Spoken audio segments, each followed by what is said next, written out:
ville voisine. Nous, par le fait qu'on ait pu installer l'université sur Montigny, par le fait de ce partenariat avec l'Association des médecins des Trois Villages, eh bien, nous avons encore 37 médecins à Montigny pour retenir. Voilà ce que je voulais vous dire. Maintenant, on reprend un cours classique que vous connaissez parce que je vois plein de visages de personnes qui sont déjà venues à ce type de réunion. Donc, vous connaissez le principe et il n'a pas changé. On est dans un... Vous pouvez poser toutes les questions que vous voulez et je répondrai. Je m'efforcerai de répondre, en tout cas, avec les personnes qui sont autour de moi. On essaiera de répondre à toutes ces questions. Si jamais il y a un problème, on ne peut pas vous répondre. Alors, on prendra vos coordonnées et puis on vous apportera la réponse ultérieurement. Et puis, comme je vous le disais, c'est retransmis sur Internet pour les gens qui ne peuvent pas venir et qui voulaient aussi suivre, ce qui fait que comme ils ont aussi la possibilité de poser des questions, peut-être qu'à un moment, il y en a déjà eu. Très longue. Très longue, tu diras. Et donc, on pourra répondre aussi en fil de la réunion sur les questions qui sont posées. Et évidemment, je vous les dirai pour que vous puissiez tout entendre. Alors, j'ai vu monsieur qui levait la main. Bonsoir, monsieur le maire. Bienvenue. Oui, je vous remercie. Bonsoir, messieurs. Bonsoir, mesdames. Mesdames, d'abord, monsieur le maire. J'ai une question qui. Parce qu'en fait, quand je consulte les sites Internet, je ne sais pas comment ils ont fait pour savoir que je suis intéressé par l'énergie renouvelable, tout ça. Donc, je vois à chaque fois que j'ouvre une page qui me demande est-ce que je suis éligible à ceci ou cela, etc. En fait, j'aimerais savoir quelle est votre position vis-à-vis de la décarbonation. Et d'autre part, est-ce que vous avez un service technique qui pourrait me conseiller et éclairer éventuellement l'installation des pompes à chaleur?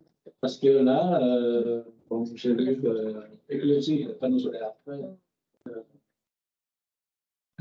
je suis assez isolé par les autres de ça. Donc, j'aimerais connaître si dans vos services techniques, vous avez des personnes compétentes pour venir chez moi et pour me conseiller. Voilà. Nous n'assurons pas de service de conseil particulier au niveau de la mairie, ça ne relève pas de notre responsabilité. Mais il y a un organisme qui existe qui s'appelle l'ALEC, l'Agence locale de l'énergie et du climat, qui est située sur Saint-Quentin. Et il y a quelques mois de ça, nous avons organisé une réunion qui s'appelait la réunion, on l'a appelée comme ça, à la mairie, où justement on proposait aux habitants de venir, de rencontrer les gens de l'ALEC et d'un certain nombre d'autres organismes qui existent aujourd'hui, pour justement avoir tous les conseils nécessaires sur ce que vous venez d'évoquer. Et c'est vraiment important, on vous redonnera les coordonnées à la fin de la réunion, c'est vraiment important de vous appuyer sur ces personnes-là, parce que effectivement, aujourd'hui, vous avez des offres qui viennent de partout, et il est difficile dedans de distinguer ceux qui sont sérieux de ceux qui ne le sont pas. Et justement, en passant par cet organisme, l'ALEC, vous pouvez avoir derrière les conseils sur les bonnes sociétés, les bonnes entreprises à aller voir, et aussi avoir par rapport à votre logement ce qui est utile et pertinent de faire. Parce qu'évidemment, en fonction des logements qu'on a, on n'a pas forcément les mêmes besoins. Donc c'est comme ça qu'il faut faire. Ils sont à la gare de Montigny. Ils sont à la gare de Montigny. Voilà. Il suffit d'entrer dans la gare et c'est de l'autre côté pas du lac. Ouais. Il faut que vous passiez par le tunnel, par la passerelle, et c'est côté là du lac. Et donc l'agence est située là. Rendez-vous là. Oui, vous voyez pas du lac. Voilà. En fait, je m'explique, hein, c'est que. Attendez, on va vous donner le micro parce que sinon les gens qui suivent sur. Rendez-vous de la réunion, si on répond sur les YouTube. En fait, je viens ici et poser la question. Parce qu'en fait, ce que j'ai compris, c'est que quand on installe une pompe à chaleur, ce ne serait peut-être pas apprécié par les voisins. En fait, c'est pour ça que j'aimerais connaître la position de la mairie. Est-ce qu'on pourrait gérer? D'accord. Alors, ça, c'est vrai. Il y a un voisin qui cherche l'histoire. C'est ça, c'est pour ça que j'ai voulu avoir une position la mairie vis-à-vis de la position pour installer et quelles pourraient être les conséquences. Alors, là-dessus, c'est plutôt le service urbanisme. Vous pouvez vous adresser au service urbanisme de Montigny, à la mairie, pour leur demander effectivement s'il y a des prescriptions, s'il y a des règles par rapport à l'installation d'une pompe à chaleur. Et si vous êtes situé dans une copropriété, il y a peut-être aussi un cahier des charges au niveau de la copropriété. Vous n'avez pas vu? Il n'y en a pas? Non, chez nous, nous sommes pleinement propriétaires depuis très longtemps. D'accord. Alors, l'association, la copropriété était dissolue depuis longtemps. bon, très bien. Alors, dans ces cas-là, vous prenez contact avec le service d'urbanisme de la ville qui vous dira s'il y a des prescriptions particulières par rapport à l'installation d'une pompe à chaleur. Peut-être qu'il y aura quelqu'un qui va conseiller en même temps. Parce que si on est compte, si vous voulez, un installateur, il va dire il faut bien le mettre là. Quoi. Oui, vous avez raison. Il n'y a rien à voir, il faut dire la mairie claire pour ne pas être embêté. Je comprends très bien, Pas être embêté, puis pas embêter votre voisin. A priori, je ne sais pas. Je n'ai pas l'expérience. Il n'y a pas de problème. Vous pouvez écrire je pourrais les voir. Oui, au service urbanisme, absolument. Et maintenant, pour revenir à une partie de votre question qui était, du coup, est-ce que vous avez une politique sur tout ce qui est l'économie d'énergie?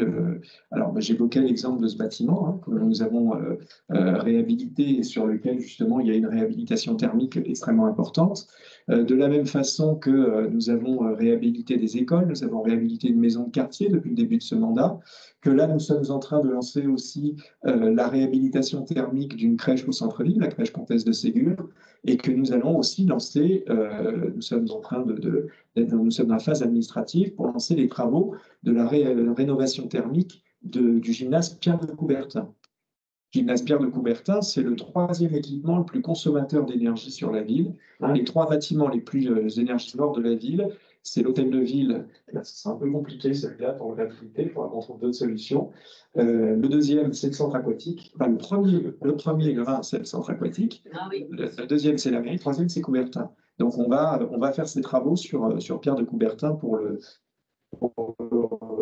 rénover lui aussi. Donc, on est dans cette démarche-là. Si vous voulez avoir des informations sur ce que fait la ville sur ce sujet-là, qui est très divers, il y a beaucoup de thématiques, vous avez sur le site de la ville le rapport annuel de développement durable, dans lequel nous avons justement pointé toutes les actions qui sont mises en œuvre par la ville et dans lequel nous avons également mis les éléments sur lesquels on souhaite s'améliorer.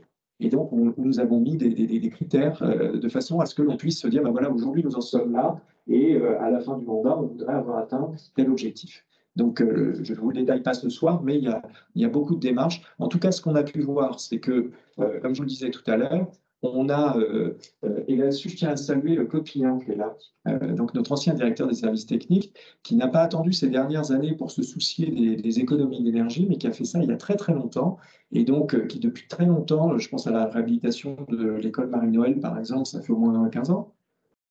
Et sur ces bâtiments-là, donc les travaux n'ont pas été des simples rénovations, mais des rénovations thermiques déjà à l'époque, qui ont permis de faire des économies extrêmement fortes. Et donc, on a pu voir les courbes de consommation sur nos équipements grâce à tous ces travaux qui sont faits depuis maintenant près de 20 ans sur la ville et qui nous ont permis de réduire la facture. Et c'est d'autant plus important pour nous qu'il faut savoir que sur Montigny, nous avons 70 équipements communaux. 70. On a 140 000 m² de bâtiments communaux. Vous voyez un petit peu ce que ça représente à chauffer. Donc, quand vous avez des factures comme on a eu cet hiver, on a d'autant plus intérêt à avoir une isolation thermique vraiment pertinente sur ces équipements qui ont été faits pour beaucoup dans les années 80-90. Et à l'époque, on n'avait pas du tout la même façon de construire un équipement et on mettait les marpins et puis on chauffait avec un système de chauffage, souvent électrique d'ailleurs. Donc aujourd'hui, on est en train de revoir tout ça. Enfin, depuis 20 ans, avec Claude, on est en train de revoir tout ça. Je voudrais ajouter ce que, comme vous consultez les chiffres là, c'est qu'en fait, si on multiplie le nombre de pavillons, qui seraient équipés des pompes à chaleur, ça ferait encore plus d'économie d'énergie. Oui, c'est sûr. L'habitat. C'est pour ça que il y a une politique d'encouragement. Et... Oui, oui. Voilà. Ouais. Mais quand on dit politique l'encouragement, il y est financièrement si la ville commence à s'y C'est déjà là. Ouais. Très bien. Est-ce qu'il y a d'autres questions? Monsieur Bouissy, il va nous parler du stationnement rue Alsace-Lorraine.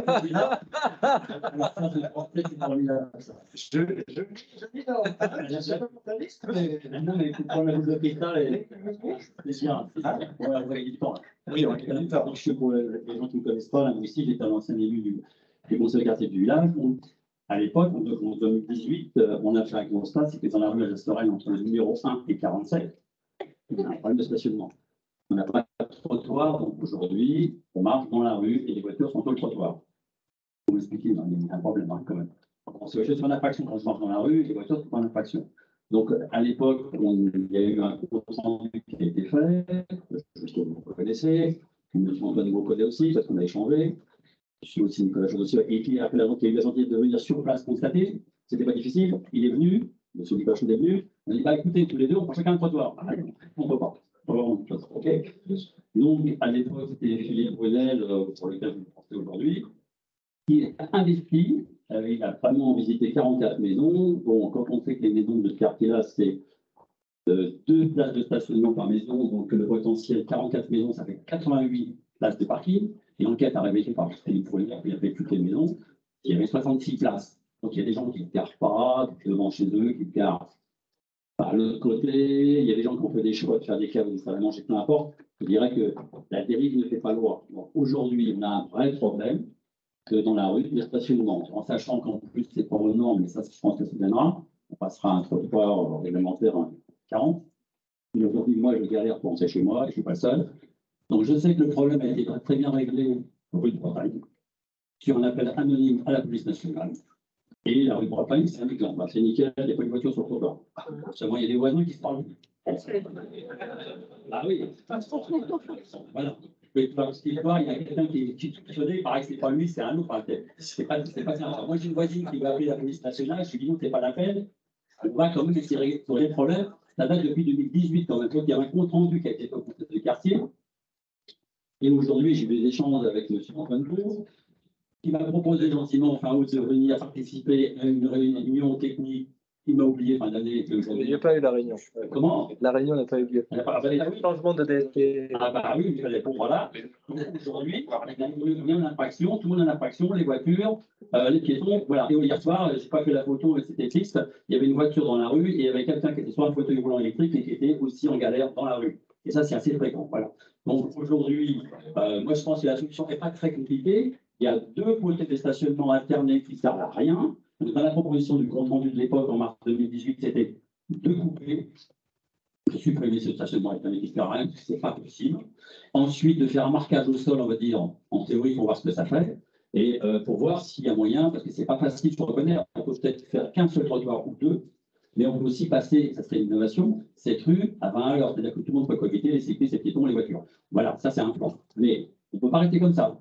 Pas aussi, parce que là, c'est tendu. Donc là, il suffit que quelqu'un dans la rue appelle la police nationale, c'est 135 € et toute la rue est alignée. Comme ça, les flics qui sont contents, ils ont fait un carnet.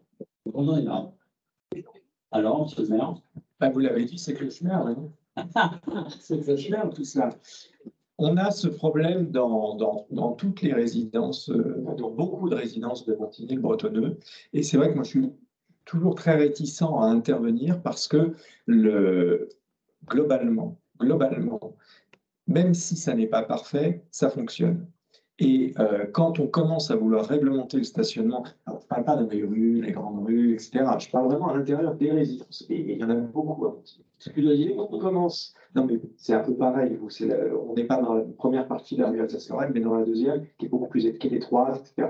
La difficulté qui se pose, c'est que dès que vous commencez à réglementer sur des rues de ce type-là, vous réduisez encore la capacité de stationnement en général. Et quand on réduit la capacité de stationnement, pour les habitants du quartier, parce qu'il y a essentiellement les habitants de la rue qui viennent là, il n'y a pas à côté quelque chose qui fait que les gens viennent se garer là pour se rendre ailleurs. Donc du coup, vous rajoutez souvent en fait de la complexité là où finalement les gens ont trouvé un arrangement et même si la rue de Bretagne, quelqu'un a appelé excéder la police nationale, sur l'ensemble des petites rues que nous avons dans Montigny et où vous avez, quand vous rentrez dedans, effectivement, c'est un véritable bazar organisé.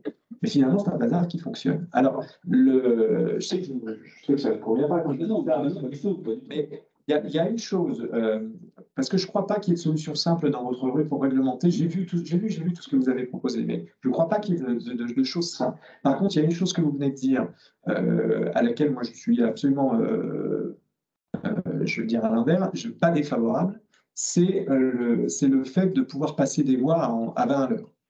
Ça me pose pas de problème parce qu'on est dans des rues effectivement tellement étroites, avec des enfants, avec, vous l'avez dit, hein, une personne en fauteuil roulant, etc., que de se dire qu'une rue comme ça, on peut la mettre à une vitesse extrêmement basse, pourquoi pas? À une réserve près, c'est que je crois que quand on met une rue à 20, je crois, je ne suis pas sûr, il faut un aménagement particulier au niveau de la voie. On ne peut pas juste mettre un panneau 20, il faut aménager la voie d'une façon particulière. C'est-à-dire qu'en fait, vous banalisez toute la voie, il n'y a plus de trottoir, il n'y a plus. C'est une voie qui est ouverte à tous. Et donc, chacun cohabite, coexiste là-dedans.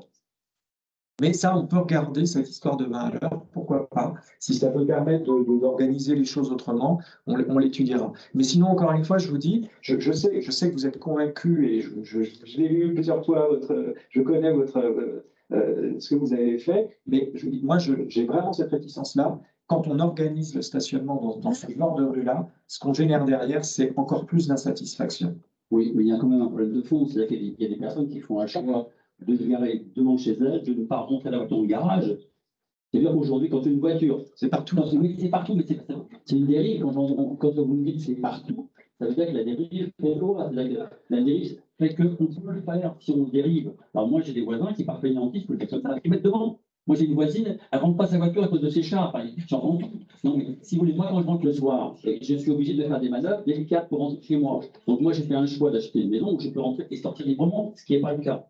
En plus, pour détendre un peu la rue, on va dire, il y a 4 places qui sont possibles d'aménager, qui a été votées aussi au conseil de quartier. C'est-à-dire qu'il y a des végétaux, et là, je ne suis pas, on peut être content, parce qu'on prend un peu sur la verdure, mais bon, mais on peut faire un peu perméable au sol. Il y a des végétaux, il n'y a pas beaucoup, il y a 30 mètres 30 ou 20 ou 30 mètres carrés à prendre, mais les voitures sont garées en bas, elles sont, comment on dit, en épi ou en bataille, là, elles sont là comme ça, dans le virage, et là, c'est pareil. C'est-à-dire quand les époueurs passent, etc., c'est limite. Donc, c'est là on peut créer 4 places de parking. Tout ça, c'est dans le compte rendu mars 2018, mais 2018, on est en 2023.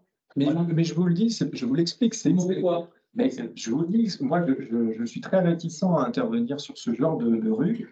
Vous dites que ça, c'est la, je ne sais plus quoi qui fait loi, Oui, mais la dérive qui fait loi, mais encore une fois, on a des résidences à Montigny comme dans plein de villes qui ont été conçues à une époque où il y avait un véhicule par domicile. Aujourd'hui, on n'est plus dans ce schéma-là, on est à 2-3 véhicules. Attends, laissez-moi finir. Je connais vos arguments, laissez-moi finir. On est à 2-3 véhicules. Donc, de toute façon, on ne peut pas l'organiser, ça. On ne peut pas le structurer. Parce qu'il y a trop de voitures par rapport à la place qui existe. Et donc, les gens fonctionnent en se garant, ils s'arrangent, quoi. Et ça marche. Ça marche. Écoutez, M. Brunel avait fait l'enquête, il y avait 44 visites. Potentiel de 88 places de parking, résultat des courses, 66 places. Donc, cherchez l'erreur. C'est qu'il y a des personnes qui ont fait des choix de faire des salles à manger ou de faire des caves, et ils ne rentrent plus la voiture. Ça, c'est leur choix, c'est leur problème. Vous me disiez, ils se garer un peu plus loin, ce n'est pas le problème. Moi, je suis dans le but de la prévention. Un coup de téléphone police nationale, le problème est réglé. Ce n'est pas le but de la manœuvre. Non, je ne suis pas là. Le risque, il est là actuellement. Et rue de Bretagne, c'est qui s'est produit. Je sais qu'il y a un dossier qui est arrivé avec M. Survaux sur le bureau, parce qu'il y a une contestation, etc. Ça s'est arrangé. Ouais, d'accord, hein, sur le dossier. Et on a aussi, grâce au conseil de quartier, il y avait une bande de gazon et on a créé 3 places de parking devant le local. Voilà. Et rue de Bretagne, c'est nickel, c'est vraiment un plaisir. Les trottoirs sont bien, il n'y a pas de seule voiture qui est là-dessus. Donc pourquoi, d'un côté, c'est possible, de l'autre côté, c'est pas possible. En plus, moi, je suis prêt à participer avec les services techniques, avec tout le monde. On peut faire des solutions temporaires, on peut faire des essais. On peut déjà enlever le stationnement alterné, il n'est pas respecté. Il ne sert à rien. C'est pas possible de faire un stationnement alterné, c'est un truc de fou. Donc il faut l'enlever. Donc, un coup de disque, c'est fini. Je ne sais pas, vous pouvez prendre l'engagement ce soir. De prendre la disqueuse? Oui. Non, moi je ne prends pas d'engagement ce soir. Pourquoi vous ne pouvez pas le faire au rôle de Mais je ne prends pas d'engagement ce soir. Je vous dis juste, non, mais monsieur Bouissy, ne me mettez pas dans une fonction comme ça de faire ça. Non, mais on ne peut pas faire. On ne règle pas le problème. L'année prochaine, on y est encore. Monsieur Bouissy, on n'est pas sur un problème. Excusez-moi, il y a des problèmes sur la vie. Oui, objectivement, oui, il y a des choses, je trouve, sur lesquelles il faut se pencher d'un peu plus grave que celle-là. Je vous ai dit encore une fois, moi, je veux bien qu'on se pose la question sur le vin à l'heure. Ça, je veux bien qu'on regarde. Et le conseil de quartier pourra regarder si dans un cadre comme celui-là, il y a quelque chose qui peut être imaginé. Mais ne pensez pas qu'il y aurait une solution miracle sur une Je l'ai pas dit. Bon, monsieur Bouissy, on n'est pas tous les deux, il y a d'autres personnes. Non, mais bien sûr, mais c'est un problème important. Oui, Il y a un conseil de quartier qui est normalement vu, qui est là. Et là, résultat, un résultat, non. Et qui est très bien. Monsieur Bouissy, allez, on va passer à quelqu'un d'autre. Non, on va passer à...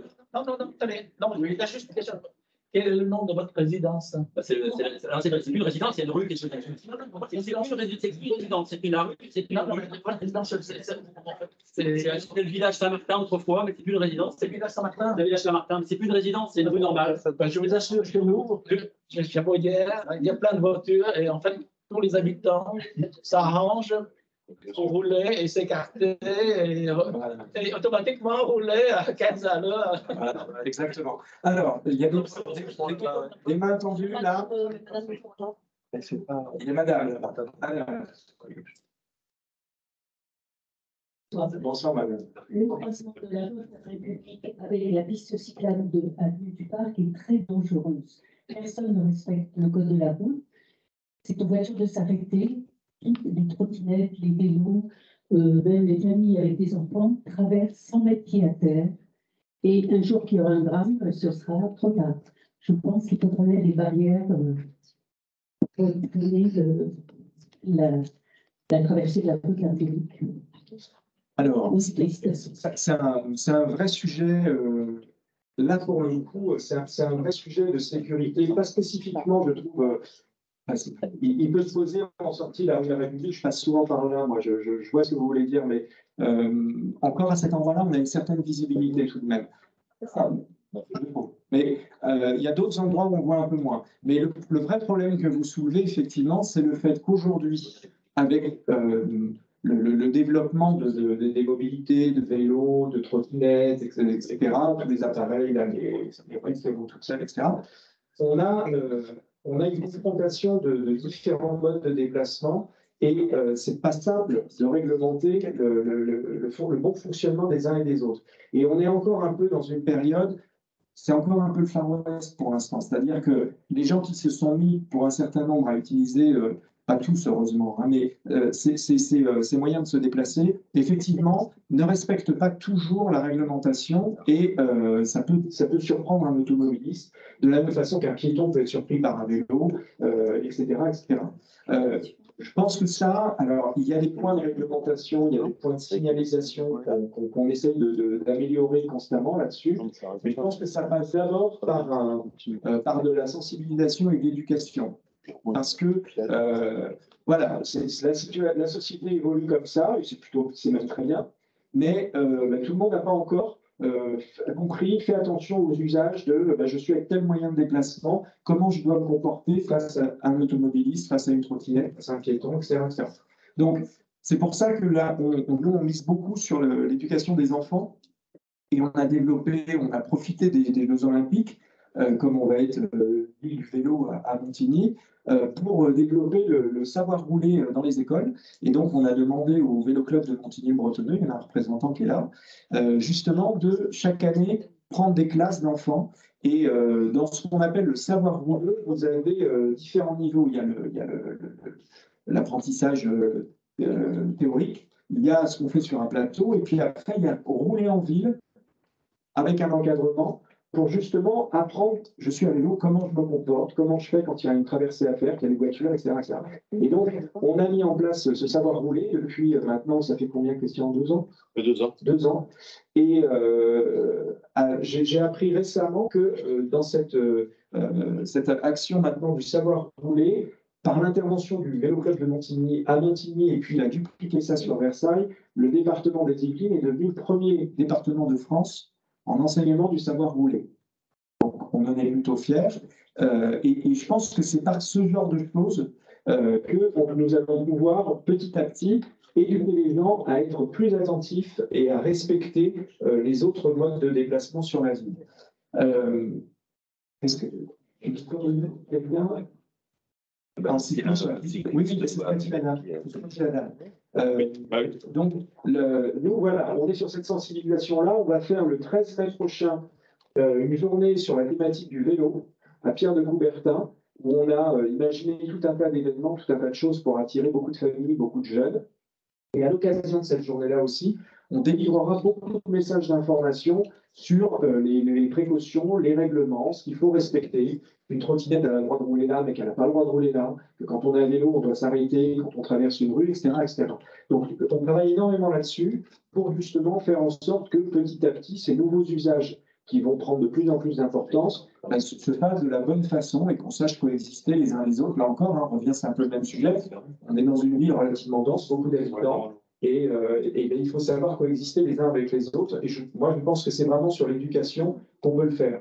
Par ailleurs, sachez que quand la consigne est passée à la police municipale, si elle voit quelqu'un qui, sur un de ces modes de transport, ne respecte pas la réglementation, elle le verbalise, elle le sanctionne. Hein, ça arrive de temps en temps sur la ville. On a des gens qui sont sanctionnés pour ça.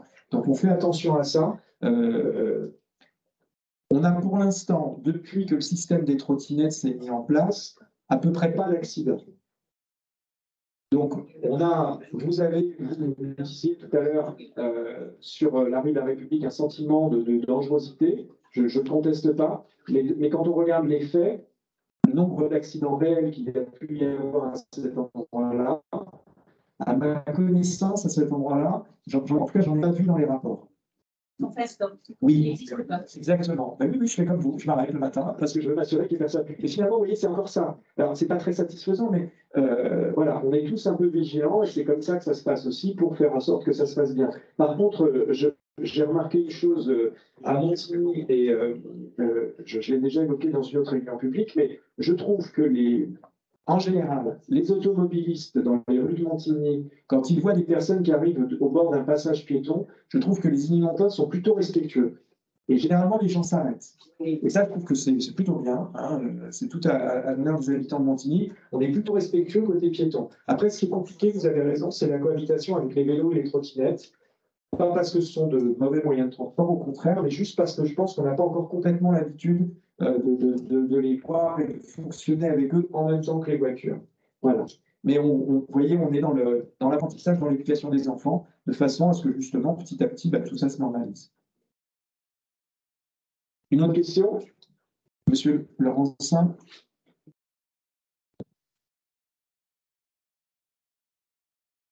Bonsoir à tous. Monsieur le maire, j'ai vu arriver à Montigny la Fondation Anne de Gaulle. Est-ce que vous pourriez nous expliquer la genèse de leur arrivée et comment ils vont s'intégrer ou avec la commune et les habitants de la commune?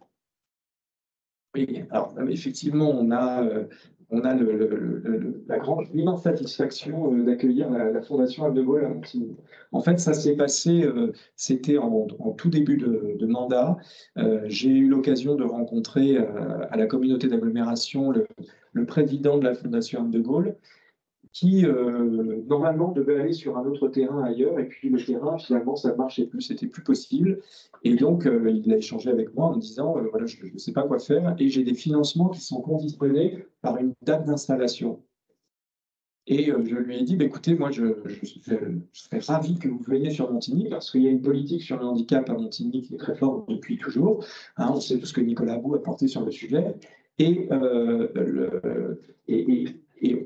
paradoxe, nous n'avons pas de structure d'accueil de personnes en situation de handicap à Montigny. Donc, je me suis tourné vers mon service d'urbanisme. On a travaillé là-dessus. Et là, je tiens à saluer Anne-Marie Desmoulins, la responsable du service urbanisme, qui m'a proposé un terrain Et ce terrain-là, je me suis dit, ben ça, c'est l'idée, c'est la bonne idée. C'est le terrain que nous avons proposé, qui est situé à côté des terrains de football, c'est-à-dire sur l'ancien prolongement de l'autoroute A12. Et donc, comme l'État était très désireux que la Fondation Anne de Gaulle trouve un site pour s'installer, je leur ai dit, voilà, j'en ai un, c'est l'emprise de l'autoroute A12. Est-ce que vous êtes d'accord? Ils étaient tellement pressés, ils m'ont dit oui. Et ce qui normalement prend plusieurs années pour régler le problème de propriété, etc., sur ce terrain-là, maintenant, en 6 mois, c'était réglé. Donc, on accueille une fondation, la Fondation Anne de Gaulle à Montigny, ça c'est formidable. Et en même temps, en installant la fondation à cet endroit-là, on est sûr qu'on n'aura plus de prolongement de l'autoroute A12 à Montigny. Voilà. Merci à Marie Léonard. Bon, c'était une idée brillante qu'elle a eue sur. Et on a, depuis que nous les avons rencontrés cette première fois, il y a un petit téléphone. C'est Jean-Pierre. Jean-Pierre. Non, c'est pas Jean-Pierre. D'habitude, c'est pas toujours Jean-Pierre. C'est pas toujours Jean-Pierre. D'habitude, c'est lui. Non, c'est pas votre téléphone. Et en fait, quel est le projet de la Fondation de Gaulle? La Fondation de Gaulle, elle a été créée tout de suite après-guerre. Et donc, vous savez, c'était le général de Gaulle et son épouse qui avaient eu une petite fille qui était atteinte de trisomie 21. Et ils ont créé une structure dans le château de Vercœur, dans les Yvelines déjà, et pour accueillir ces personnes en situation de handicap. Depuis, eh bien, ces personnes ont grandi et le handicap, la prise en charge du handicap s'est améliorée. Donc, ces personnes qui avaient des durées de vie relativement courtes il y a 50 ans, aujourd'hui, ont des durées de vie de plus en plus longues. Et donc, on a encore des personnes qui sont arrivées du temps de la création du château de Vercœur, qui sont toujours vivantes aujourd'hui et qui sont prises en charge par la Fondation Anne de Gaulle. Et donc, en fait, aujourd'hui, le château de Vercœur n'est plus du tout adapté, n'est plus aux normes pour accueillir ces personnes. Donc là, ils vont réaliser une structure d'accueil complètement différente. Ce seront des petits pavillons, des petites maisons et non plus une grande structure. Ils veulent vraiment que les gens se sentent dans un logement et non plus dans une structure un peu hospitalière. Et l'autre sujet qui nous a énormément intéressés dans le projet de la Fondation Anne de Gaulle, c'était ce qu'ils appellent un living lab, pardon pour l'anglicisme. En fait, c'est une structure de recherche qui est travaillée qui a pour but de travailler avec les personnes en situation de handicap sur l'inclusion et l'accès à la citoyenneté. Et quand je me présenter ça, je leur ai dit, bah, écoutez, il faut qu'on collabore parce que s'il y a un endroit où la citoyenneté se joue, c'est la mairie. Donc, travaillons ensemble parce que nous, on a déjà une politique qui tend vers ça et donc on serait très preneurs. Donc, on a commencé à travailler sur le sujet. J'ai Ketchan Alek, que j'ai cité tout à l'heure, et qui est l'élu en charge, entre autres, de ces sujets-là, qui est en lien avec la Fondation Anne de Gaulle, pour voir un petit peu quelles actions on peut travailler, et puis d'autres services aussi, il y a des sports, il y a beaucoup de choses. Et donc, aujourd'hui, en fait, on est en relation avec la Fondation Anne de Gaulle. Dès qu'on travaille un sujet ville qui touche au handicap, on travaille avec eux. Et c'est pour ça aussi, quand le Conservatoire de musique est parti au Forum des Arts Charles Aznavour il y a 1 an maintenant, le bâtiment qui a été du coup vidé, eh bien, nous avons proposé à la Fondation de Gaulle de s'installer au niveau administratif pour que déjà ils puissent, au niveau de leur personnel, commencer à venir sur Montigny, et puis nous pouvoir travailler juste à côté de la mairie. Et donc comme ça, on peut travailler ensemble. Et donc que ce soit sur la thématique globale, c'est l'inclusion, et donc avec eux, on essaye vraiment dans tous les aspects de la vie d'une cité, de voir comment on peut inclure les personnes en situation de handicap. Donc ça, c'est vraiment une grande satisfaction pour nous. Et puis en plus, voilà. Je vous ai dit un peu le site où il se situe, l'intérêt que ça présentait au-delà du projet. Voilà. Bravo. Merci. Merci. Je crois qu'il y avait M. Sourdel qui m'a appelé.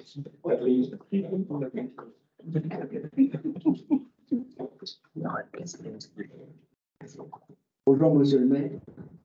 Bonjour, les représentants de la mairie. Bonjour, madame la chef de cabinet. Bonjour, bonjour aux représentants de la police municipale. Bonjour à notre président Nicolas Sodo.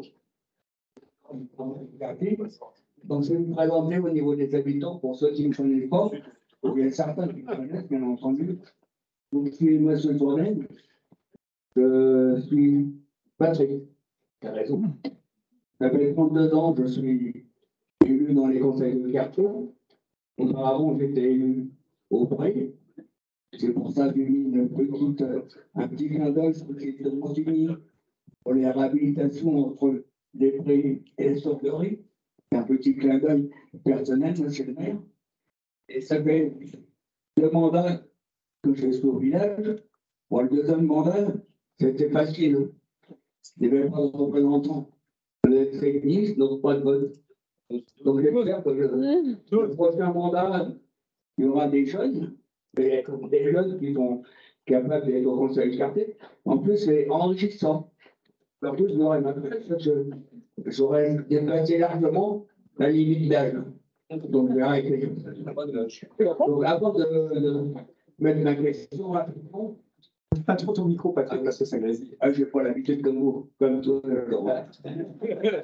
Pour revenir au niveau des vélos, Oui. une note pour ta paquette. Je demande aux cyclistes de respecter le passage en ricochet où j'habite. On sort de la rue en ricochet, les vélos ne respectent pas le panneau. Alors maintenant, il y a un point important que M. Buissy, ici présent, a évoqué sur le sujet Lorraine et puis Mazière. On a travaillé ensemble. Donc, oui, mais Patrick, on va parler. Non, mais je crois que D'accord. non. Je vous ai ramené à vous, l'ensemble des conseillers municipaux, des adjoints, un dossier depuis 2018 à 2023. Donc, je vous demandé, vous l'étudiez sérieusement, réétudiez sérieusement, et vous envoyez une réponse négative, la raison ou positive. Et comme ça, j'aurais plus d'éveil, vous m'envoyez à chaque fois chez moi. D'accord, d'accord. On va viser à ta tranquillité, Patrick. Merci, Patrick. Est-ce qu'il y a d'autres questions? Alors, il y a une question sur Internet. Je vous la lis. Peut-il être envisagé dans certaines rues de regarder s'il serait efficace d'installer un miroir routier? Je pense notamment au virage serré présent dans la rue Mazière. Quel que soit le sens de circulation, de trop nombreuses voitures prennent le virage sur la voie de gauche et trop vite. Si une voiture arrive en face, le contact est inévitable. Alors, les miroirs, en fait, c'est une fausse bonne idée. Pourquoi c'est une fausse bonne idée? Parce que la nuit, vous ne savez pas, quand vous regardez le miroir, si c'est votre voiture ou si c'est une autre voiture qui arrive. Et donc, ça induit les accidents, les miroirs. Donc, on n'en met jamais sur la ville parce qu'on a eu trop d'exemples, par ailleurs, d'accidents liés à cette présence de miroirs. Par contre, je reviens à ce que disait M. Bouissy tout à l'heure, sur le fait que dans les toutes petites rues qu'on peut avoir dans le village, dans notre plan de circulation, on peut regarder et voir si effectivement, sur certaines voies, ou peut-être aujourd'hui encore, on est sur des vitesses un petit peu élevées, on ne peut pas réduire ces vitesses-là. Moi, encore une fois, vraiment, quand on est dans des rues très résidentielles, ça ne me pose aucun problème. Moi aussi, j'habite au village et dans les rues dans lesquelles je passe, je suis à 25-30 maximum. Ça n'a pas de sens de rouler plus vite que ça. Donc, je pense qu'effectivement, il faut qu'on fasse attention à ce sujet-là. Il y a une autre, mais on va prendre là parce qu'elle a l'air d'être longue. Bien. D'accord. De remettre en place la caméra sur le club village. Alors, il est prévu de remettre en place la caméra sur le club de village. Oui, c'est prévu. Oui, c'est prévu. Voilà. La deuxième question, est-il prévu d'en installer d'autres comme au niveau du parking rue Henri Cochet? Ah, c'est un voisin de. Troisième question, quel est votre avis sur l'expression libre de. Bon, d'accord, ça on va éviter. Voilà. En tout cas, sur la rue Henri Cochet, non, on ne mettra pas de caméra. C'est en termes de. À notre avis, voilà. Déjà avec trois accidents de voiture. Ok. Est-ce qu'il y a d'autres questions? J'ai une petite remarque. Pas de problème. Je repense à ce que vous dites. Oui. Vous roulez à 25-30 à l'heure. Maximum. C'est un maximum, mais ce n'est pas normal du tout. Parce que chez nous, les gens roulent à 10 à l'heure. Hein, voilà, quand vous parlez de 25-30, oui. Je vais me réguler encore. Je vais faire moins vite encore. Ah oui? Il y avait des lames dans le fond. Oui. Il y avait une dame là-bas, et après là-bas. De toute façon, vous inquiétez pas. Je me défie. Voilà. Et bonsoir. Il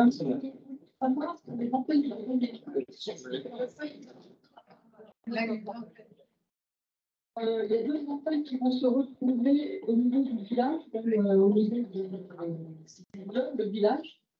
Mais est-ce que Non, il y a une vous antenne. n'aurez pas pu au moins déplacer la nouvelle qui va se créer juste aujourd'hui du parking? Oui, c'est une nouvelle. Il y a une nouvelle antenne. Non? Mais c'est ça. Ça marche pas. Attends, je te laisse. Merde. Ah, attendez. C'est rue Vénérie.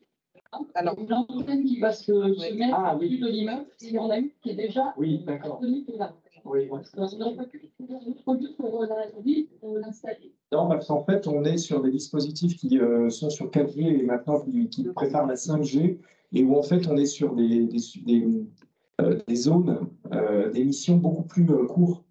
C'est-à-dire que la force est beaucoup moins importante que ce que nous avions auparavant, où avec des antennes situées grosso modo tous les 1 km sur la ville, des années de ça suffisait. Aujourd'hui, on est sur des rayons d'influence beaucoup plus petits, donc ça veut dire des antennes à beaucoup plus d'endroits. Si vous regardez, vous pouvez regarder sur le problème de son ce soir. Si vous regardez sur le site de l'ARCEP, sur Internet, vous tapez ARCEP, vous allez voir, vous tapez Montigny-le-Bretonneux et vous allez avoir la carte complète de tous les sites d'installation de caméras sur la ville. Et vous allez voir qu'il y en a partout, en fait. Alors, il y a parfois des grands mâts, et puis parfois ça va être sur un bâtiment, mais vous en avez absolument partout aujourd'hui parce que c'est la nouvelle façon de fonctionner. Et à chaque fois, à côté de cette antenne, vous avez également la mesure qui a été faite sur la puissance de l'émission. Voilà. Et l'ARCEP, c'est l'État, donc on peut se dire quand même que c'est pas un site privé, c'est l'État. Oui, pour compléter la question de madame, je me permets. En fait, pourquoi cette antenne va être installée? Je pense que c'est pas utile. Oui, pardon. Cette antenne, justement, sur l'immeuble du 11 rue des Derrites, va être installée sur le toit de cet immeuble. Alors pourquoi pas sur ce bâtiment public? Eh bien parce que, encore une fois, vous n'êtes pas sur le même rayon d'émission. Est-ce qu'il y a une incidence de santé pour les habitants qui habitent dans cet immeuble? Est-ce que ça va rapporter à comme propriété en échange? Parce qu'on peut de location sur les antennes. Il paye qui? Ah, mais il paye un propriétaire. D'accord. Donc le bailleur va recevoir des subventions par rapport. Oui. D'accord. Mais au niveau de la nocivité de l'antenne sur les habitants, le rayonnement? Écoutez, pour l'instant, de toutes les études que l'on a pu voir sur ce sujet-là, nous n'avons rien vu encore à ce jour qui montre que les émissions de ces antennes-là soient problématiques. Ce qui a été relevé davantage, souvent, mais je vous parle de ça remonte déjà à un certain temps, parce que je vous avoue que c'est un sujet dont on ne parle plus depuis des années. Oui, on a entendu. Il y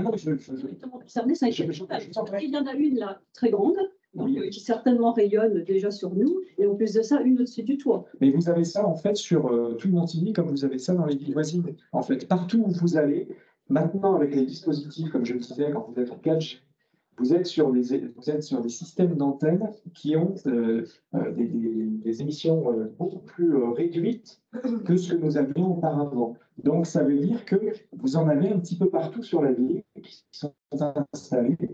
Et ces antennes, quand vous prenez les mesures, là je vous dirais des bêtises, donc je ne vous donne pas de chiffres, mais quand vous regardez les mesures, elles sont extrêmement faibles, beaucoup plus faibles que ce que vous pouvez avoir par certains appareils électroménagers chez Il y a vous. certainement plus d'incidence sur les habitants de l'immeuble même.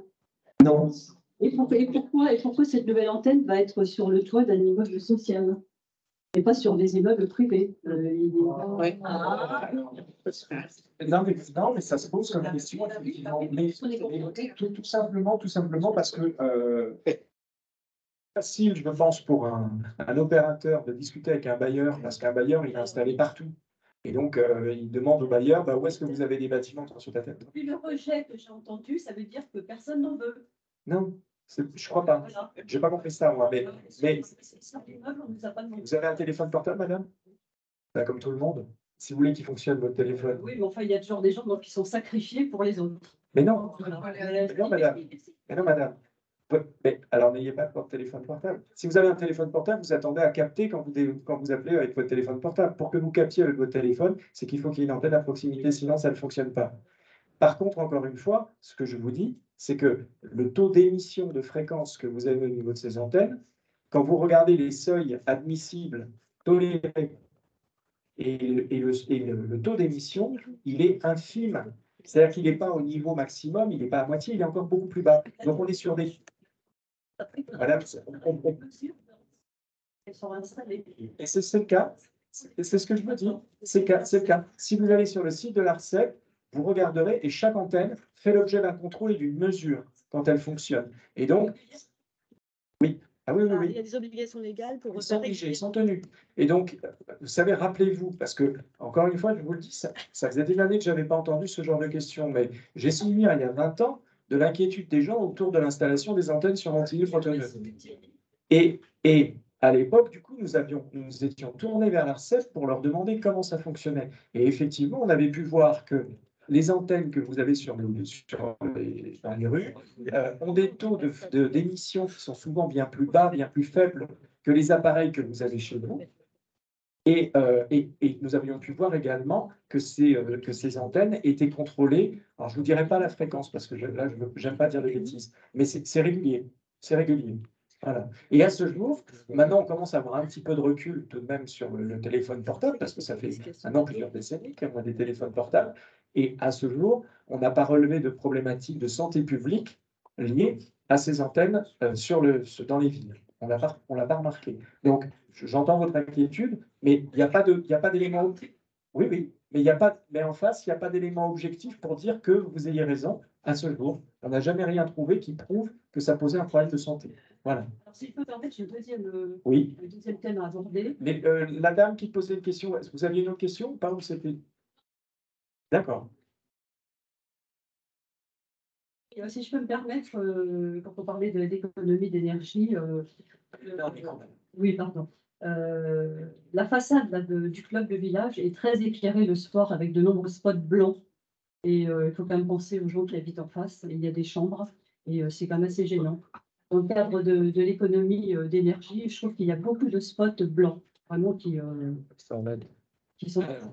En consommation, ça ne représente pas grand-chose parce que ce sont des LED. La chaîne visuelle. Alors, voilà. Ça, je peux l'entendre. On va regarder ce sujet-là. Il y a des pluies, ça reste allumé toute la nuit.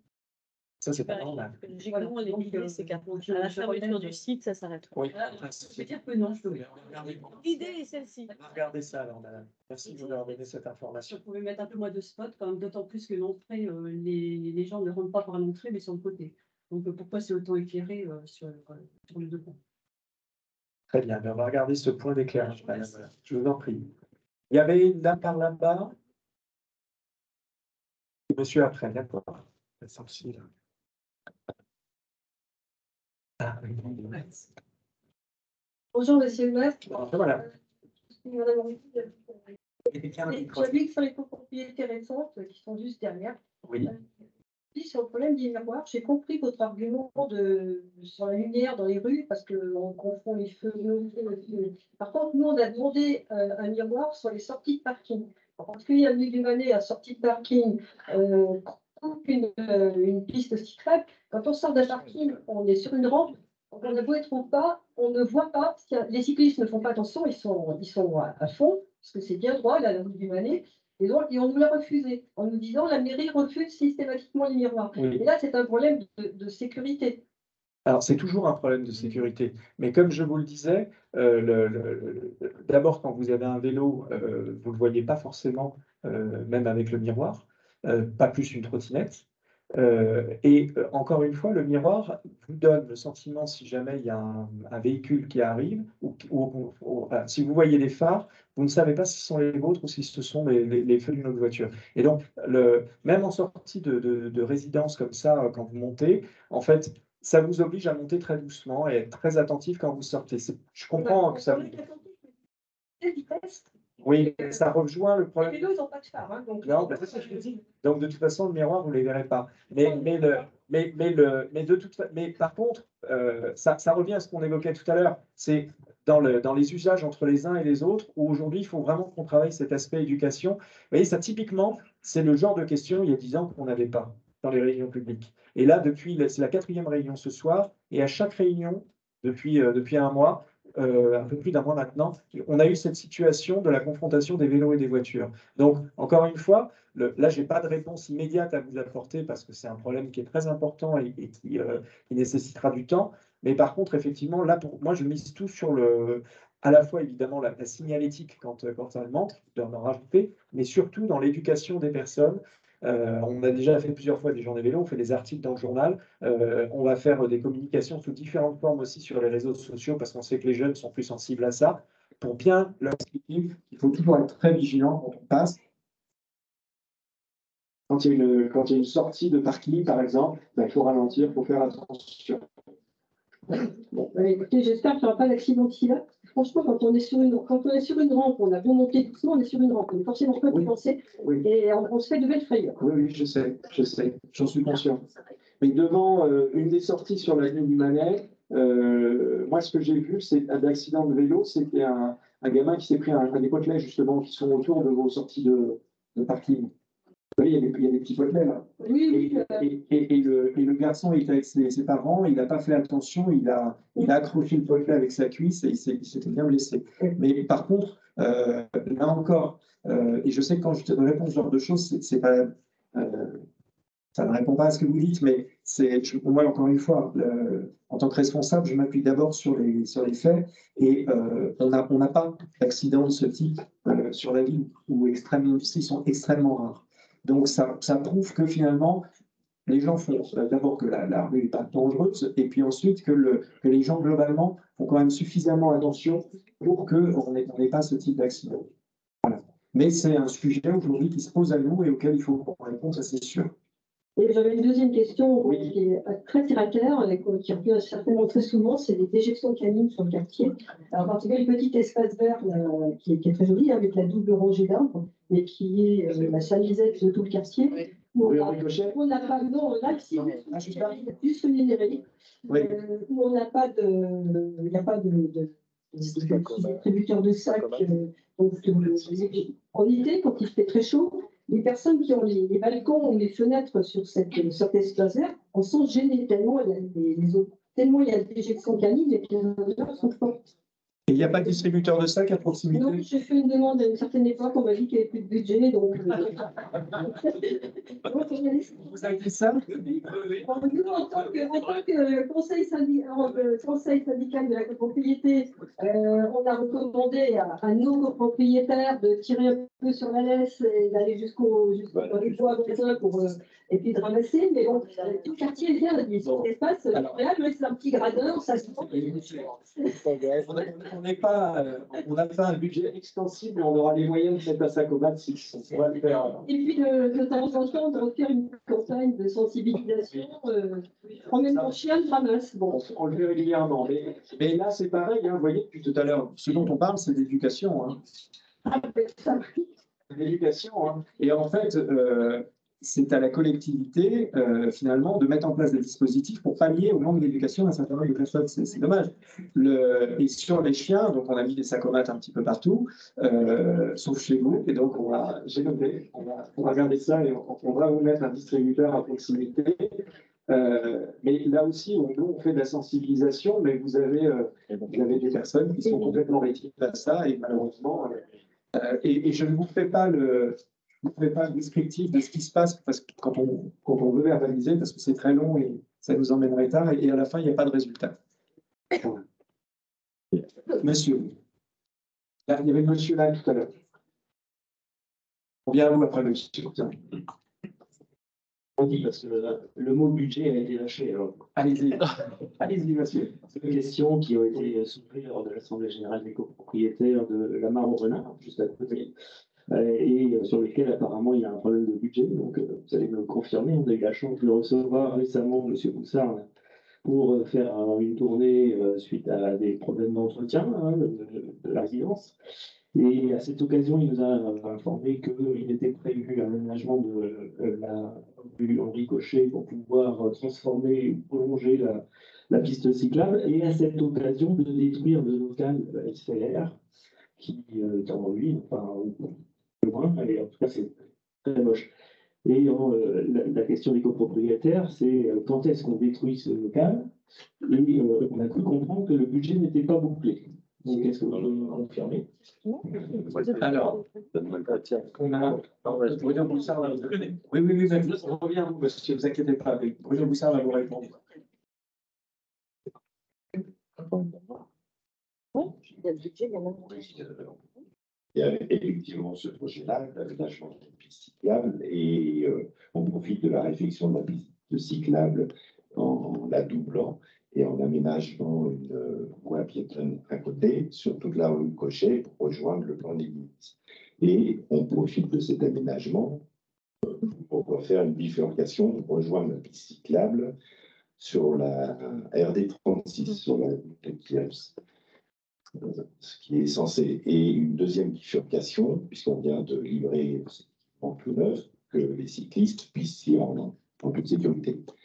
Alors, le budget, on était en train de le travailler quand on s'est rencontrés. Pourtant, je n'ai pas dit qu'il n'y avait pas de budget. On était en train de financer l'Assemblée générale. Ah oui, après avoir l'Assemblée générale, mais il faut aller dans la situation. Et c'est bien prévu cette année, les deux projets. La démolition du bâtiment.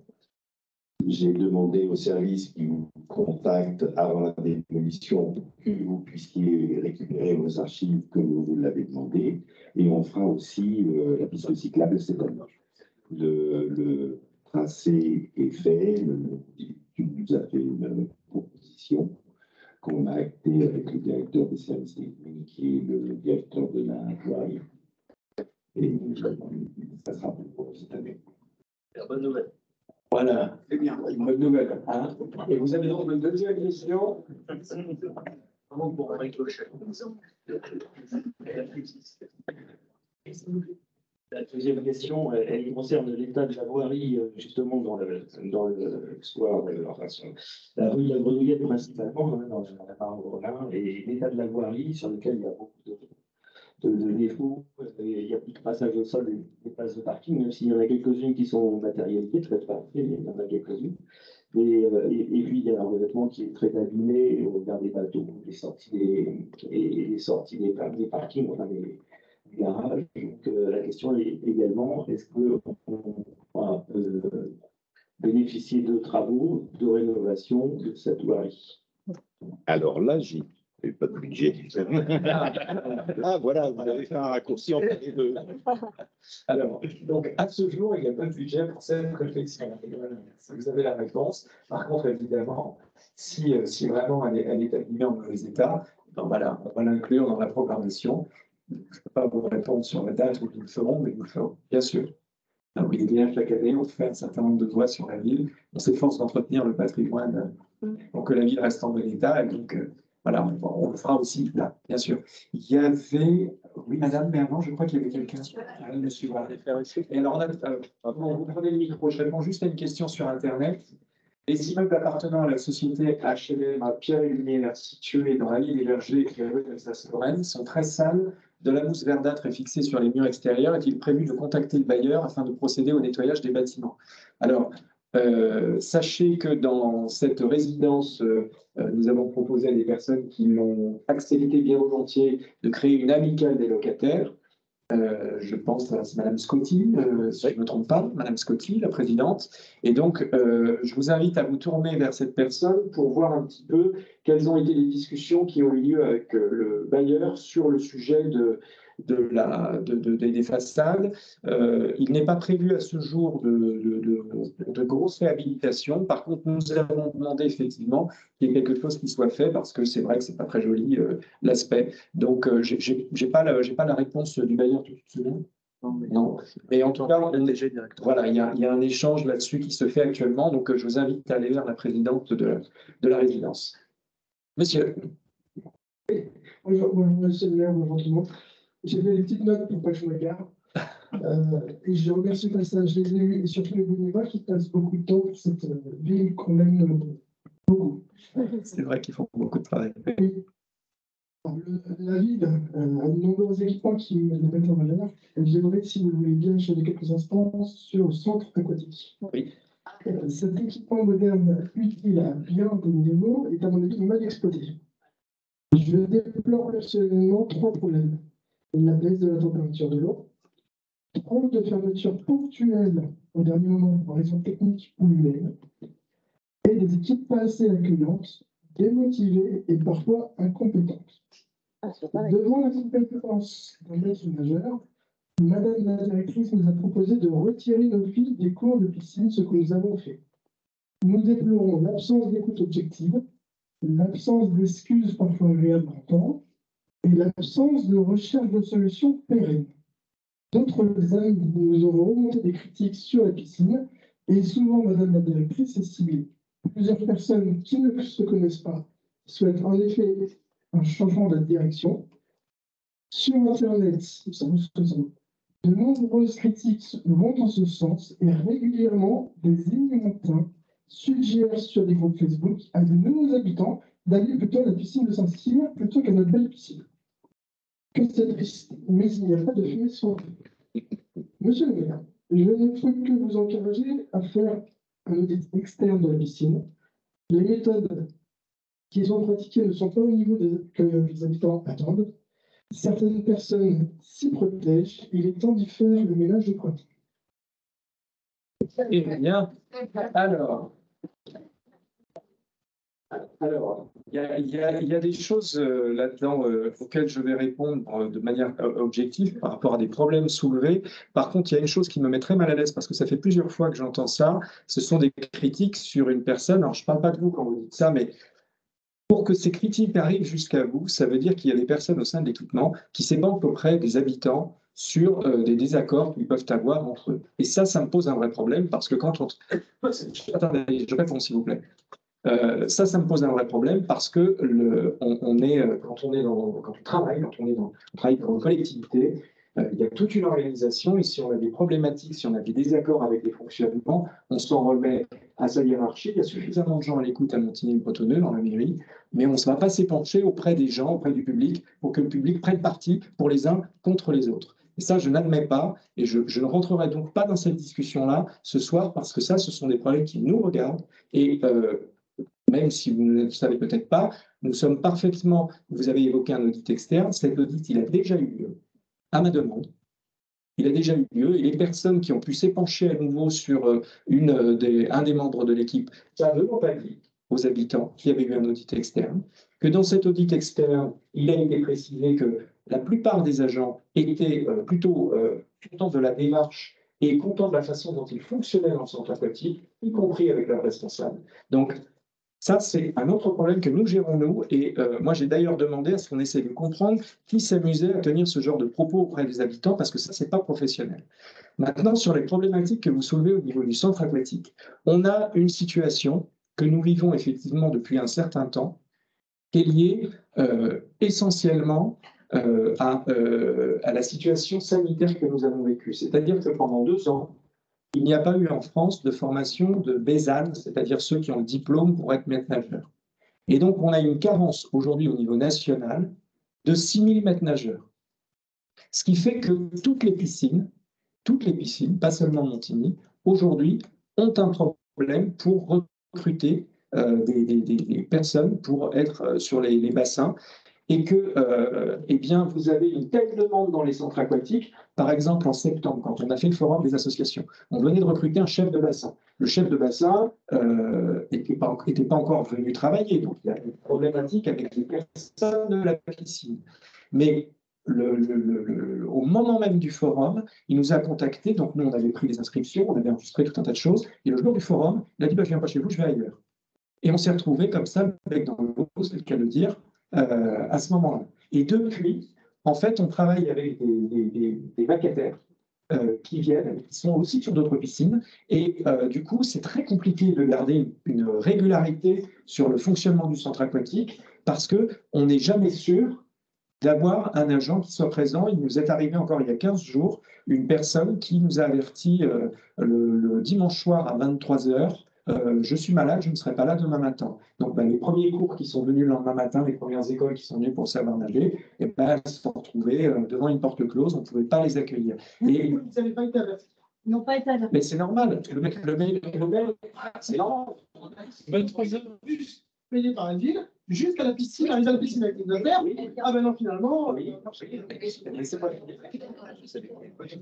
mail qui est reçu à 23 heures, il va être vu le lendemain matin par quelqu'un dans le service des sports, il va être vu à 8h30, 9h.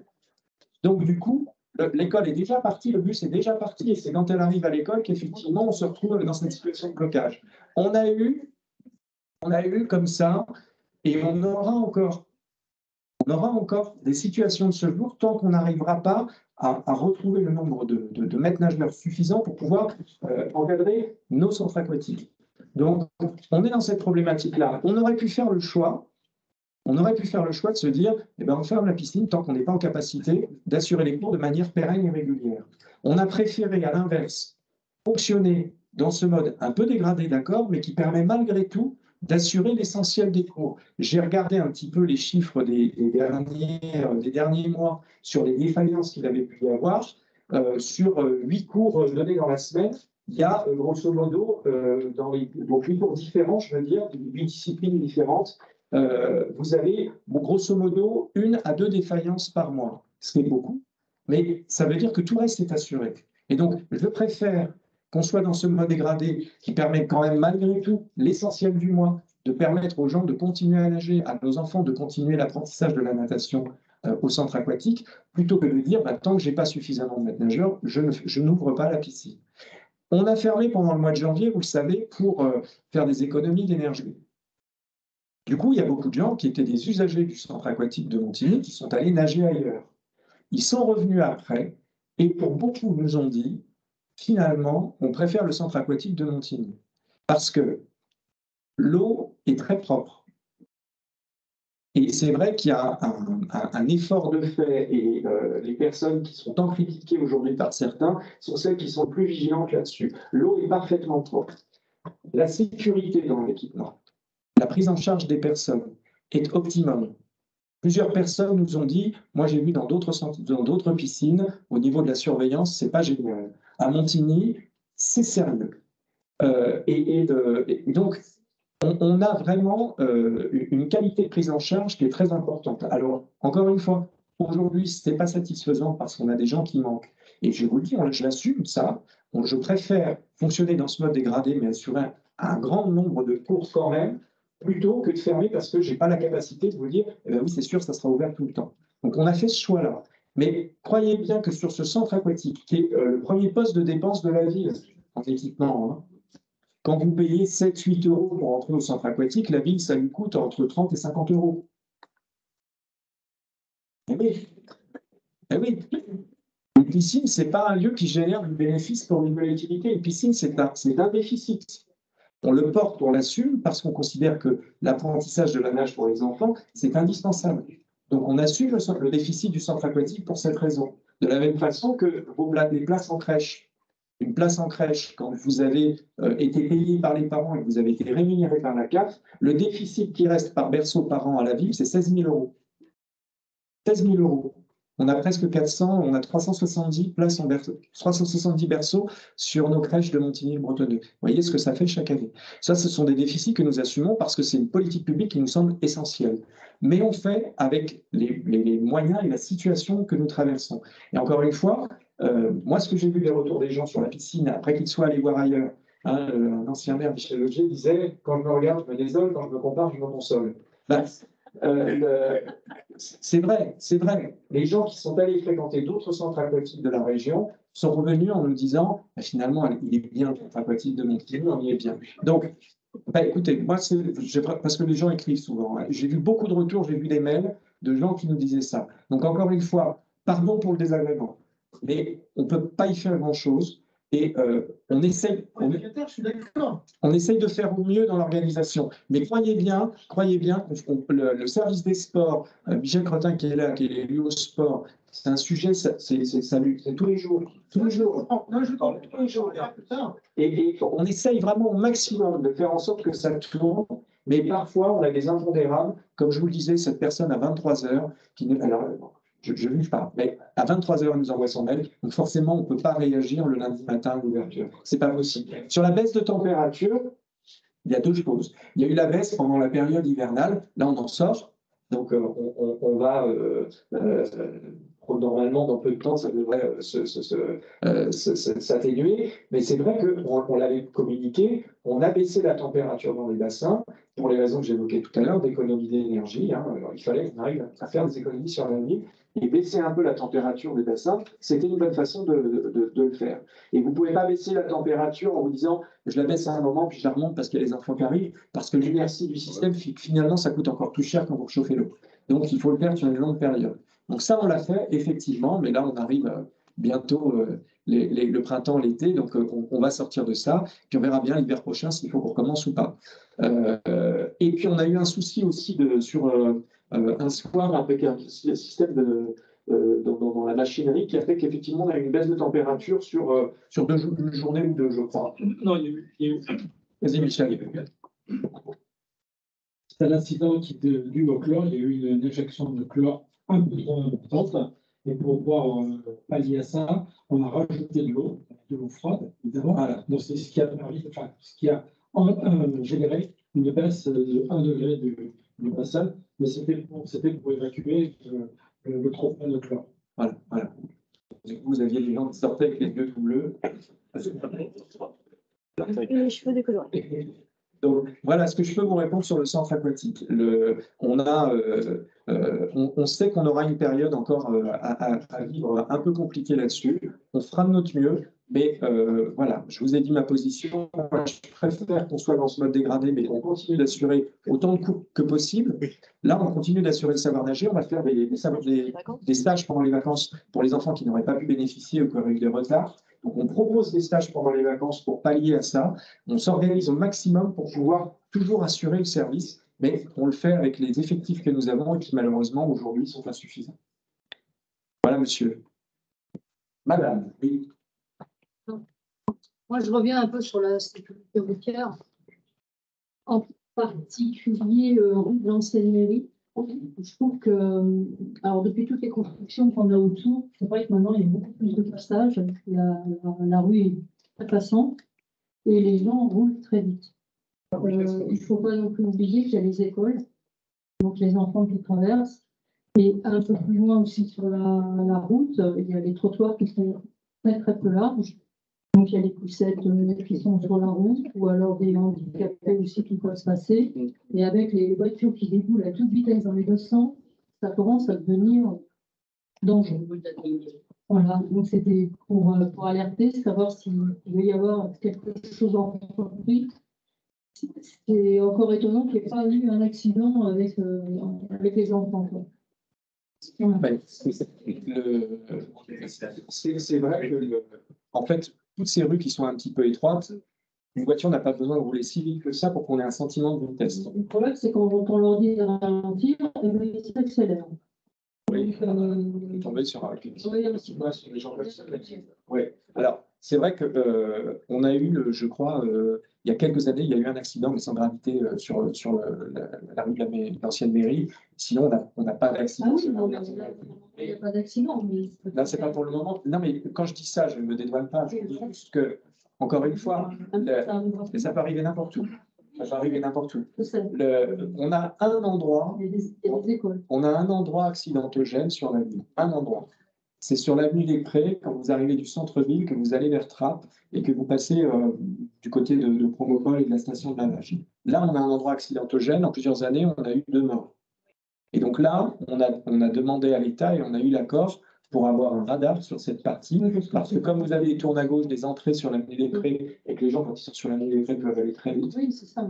là, c'est vraiment dangereux. C'est effectivement dangereux. Et là, c'est une petite route et il roule très vite, quand même. Non, mais ça, je l'entends, mais limité à 30. Oui, c'est limité à 30. Alors, après, se pose la question de qu'est-ce qu'on fait dans nos rues? Est-ce qu'on met partout des dodanes? Est-ce qu'on met partout? C'est vraiment les gens qui sont contre, justement, que ça fait du bruit. Voilà.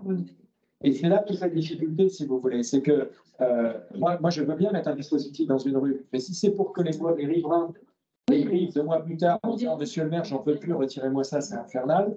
Et quand vous mettez des dispositifs avec, vous savez, des choses comme ça, des chicanes, ça marche bien quand il y a du monde qui est garé, mais quand il n'y a personne, les voitures, elles y vont et ça ne ralentit pas la circulation. Donc, il n'y a pas de solution idéale sur ce genre de choses.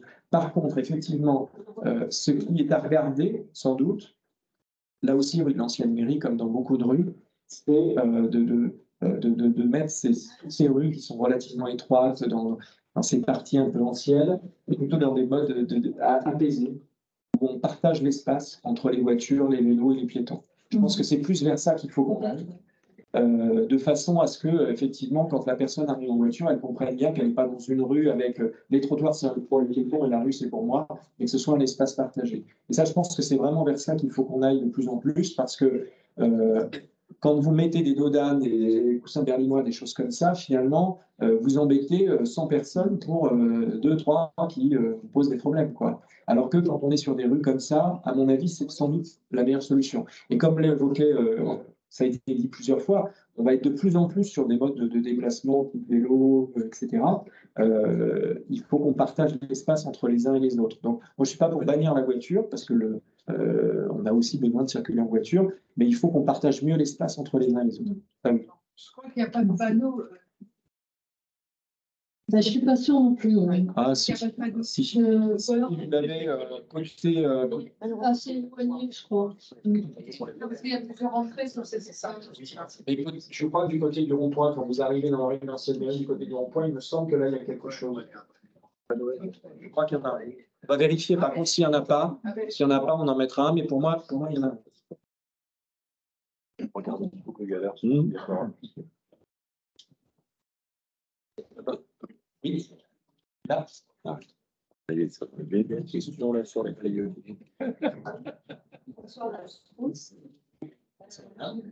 Des Océanies, de côté Spar, côté livraison du Spar. Du côté de la livraison du Spar, il y a des 38 tonnes qui passent là régulièrement. Et là où ça devient comique, c'est quand les camions poubelles arrivent dans l'autre sens. Que là, il y en a un des deux, enfin, en général, c'est les camions poubelles qui reculent, puisqu'ils n'ont pas l'espace tellement ils sont grands. Donc, ma question porte en fait sur les nuisances sonores, notamment par rapport aux camions poubelles. Il se trouve que ma chambre, elle donne en face de 20 poubelles. Alors, à un moment donné, c'était 6h15 le lundi matin, puis le mercredi matin, même punition, et les verres, c'était le jeudi vers 11h30. Les horaires ont à nouveau changé, parce que là, maintenant, c'est plutôt 7h20, 7h25. Mais les verres, au lieu d'être à 11h30, ont été ramenés, je ne sais pas, 8h15, quelque chose comme ça. Donc, je voulais savoir s'il y avait un moyen de faire changer les horaires de passage des poubelles. Bon, les verres, enfin, j'ai une vidéo à votre disposition si vous souhaitez voir le bénéfice de ce que ça apporte, parce que ça fait quand même 3 fois par semaine, plus les camions du Spar. Donc, ça fait quand même beaucoup.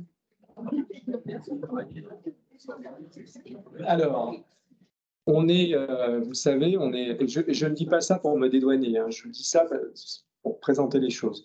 On est aujourd'hui, nous sommes plus sur une compétence ville, mais une compétence agglomération sur le traitement des déchets.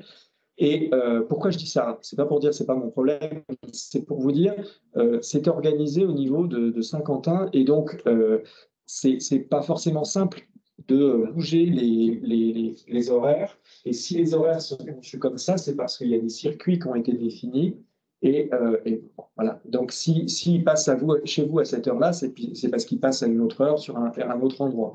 Donc, faire bouger les circuits, à moins que vraiment il y ait une problématique spécifique sur là où vous êtes, mais sinon, j'ai pas vraiment de solution à vous apporter par rapport à ça, parce que c'est la vie de la ville, quoi. Hein. À un moment, les camions ils passent et ils ramassent les verres et les poubelles, etc. Et pendant 10 minutes, vous avez une gêne.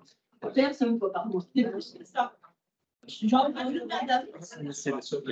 oui, mais c'est pas le particulier.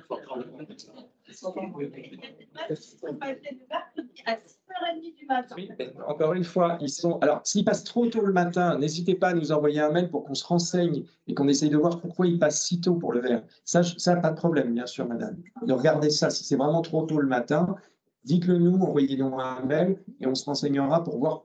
Parce que normalement, ça doit être un peu plus tard que ça. Mais par contre, après, oui, voilà, 8h30. Mais c'est la vie de la ville, ça. Il faut bien que les camions passent et ramassent les choses. Donc, ça vous gêne pendant 5 minutes, mais c'est aussi ce qui nous permet d'éviter. Moi, je préfère ça que d'être à Paris en ce moment, vous voyez.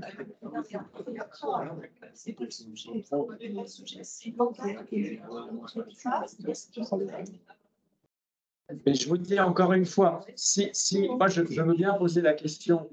Je vais le noter, je peux bien poser la question au service technique. Et si vous nous laissez vos coordonnées à la fin de la réunion, on vous apportera une réponse comme ça. Mais voilà, ça, c'est vraiment typiquement le genre de sujet.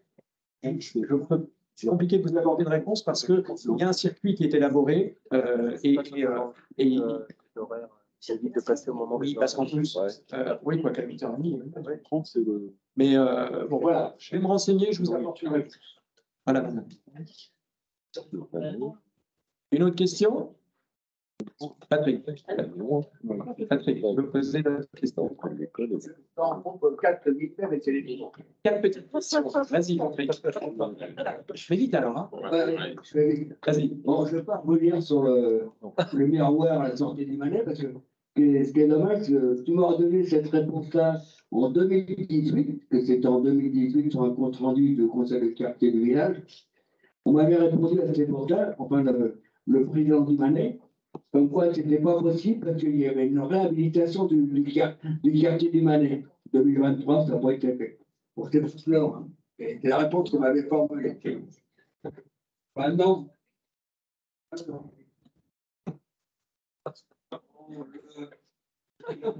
le 16 mars 2021. On se souvient. À quelle heure? Quelle heure? Alors, ça devait être vers 21h, 21h30. Alors. C'était pas le verre, c'était pas le camion du verre. Non, non. Non, je ne veux pas réitérer sur des questions formulées par les habitants, je ne suis pas quand même tout seul. Le conseil de quartier du village avait constaté l'absence de valise de priorité en venant de la coudre après la boulangerie des Sceaux fin octobre. L'absence de balise de priorité. De priorité. Oui. Non, non. Avant, tu parles de là où il y a la rue de l'église. Voilà. Oui. Mais je n'ai pas compris ta question.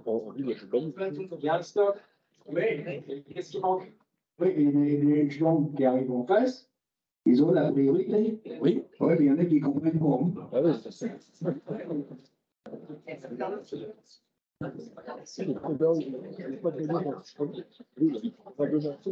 Tu avais 2 autres questions. Il y a un an, avec toi-même, on a fait le tour du quartier du village. Oui. Bon, après, tu m'as dit, il y a 1 mois et demi, que je t'avais envoyé un email sur ces 2 points-là. Il y a le déplacement de la piste cyclable au Sphère. Oui. Ça fait 1 an qu'on a évoqué ça. Oui. Mais ça a été évoqué avant. Oui. Maintenant, je vais faire, ça va être bien fait cette année 2023, 2024. Oui. On a évoqué le problème de sécurité au niveau de stationnement devant la boulangerie des Sceaux.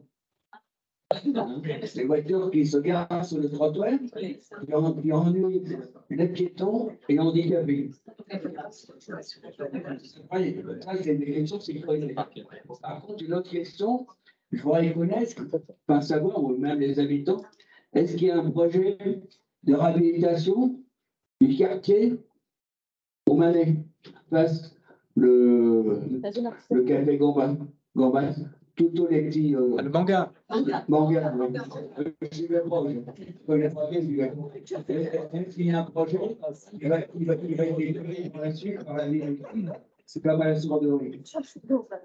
Et la dernière, que j'avais déjà évoquée, pourquoi l'affichage des comptes rendus sur le panneau d'affichage? Comment? L'affichage des comptes rendus des comptes de quartier, c'est pas affiché. Non, c'est pas affiché. Non. C'est affiché au plan de compte, c'est affiché à la quartier.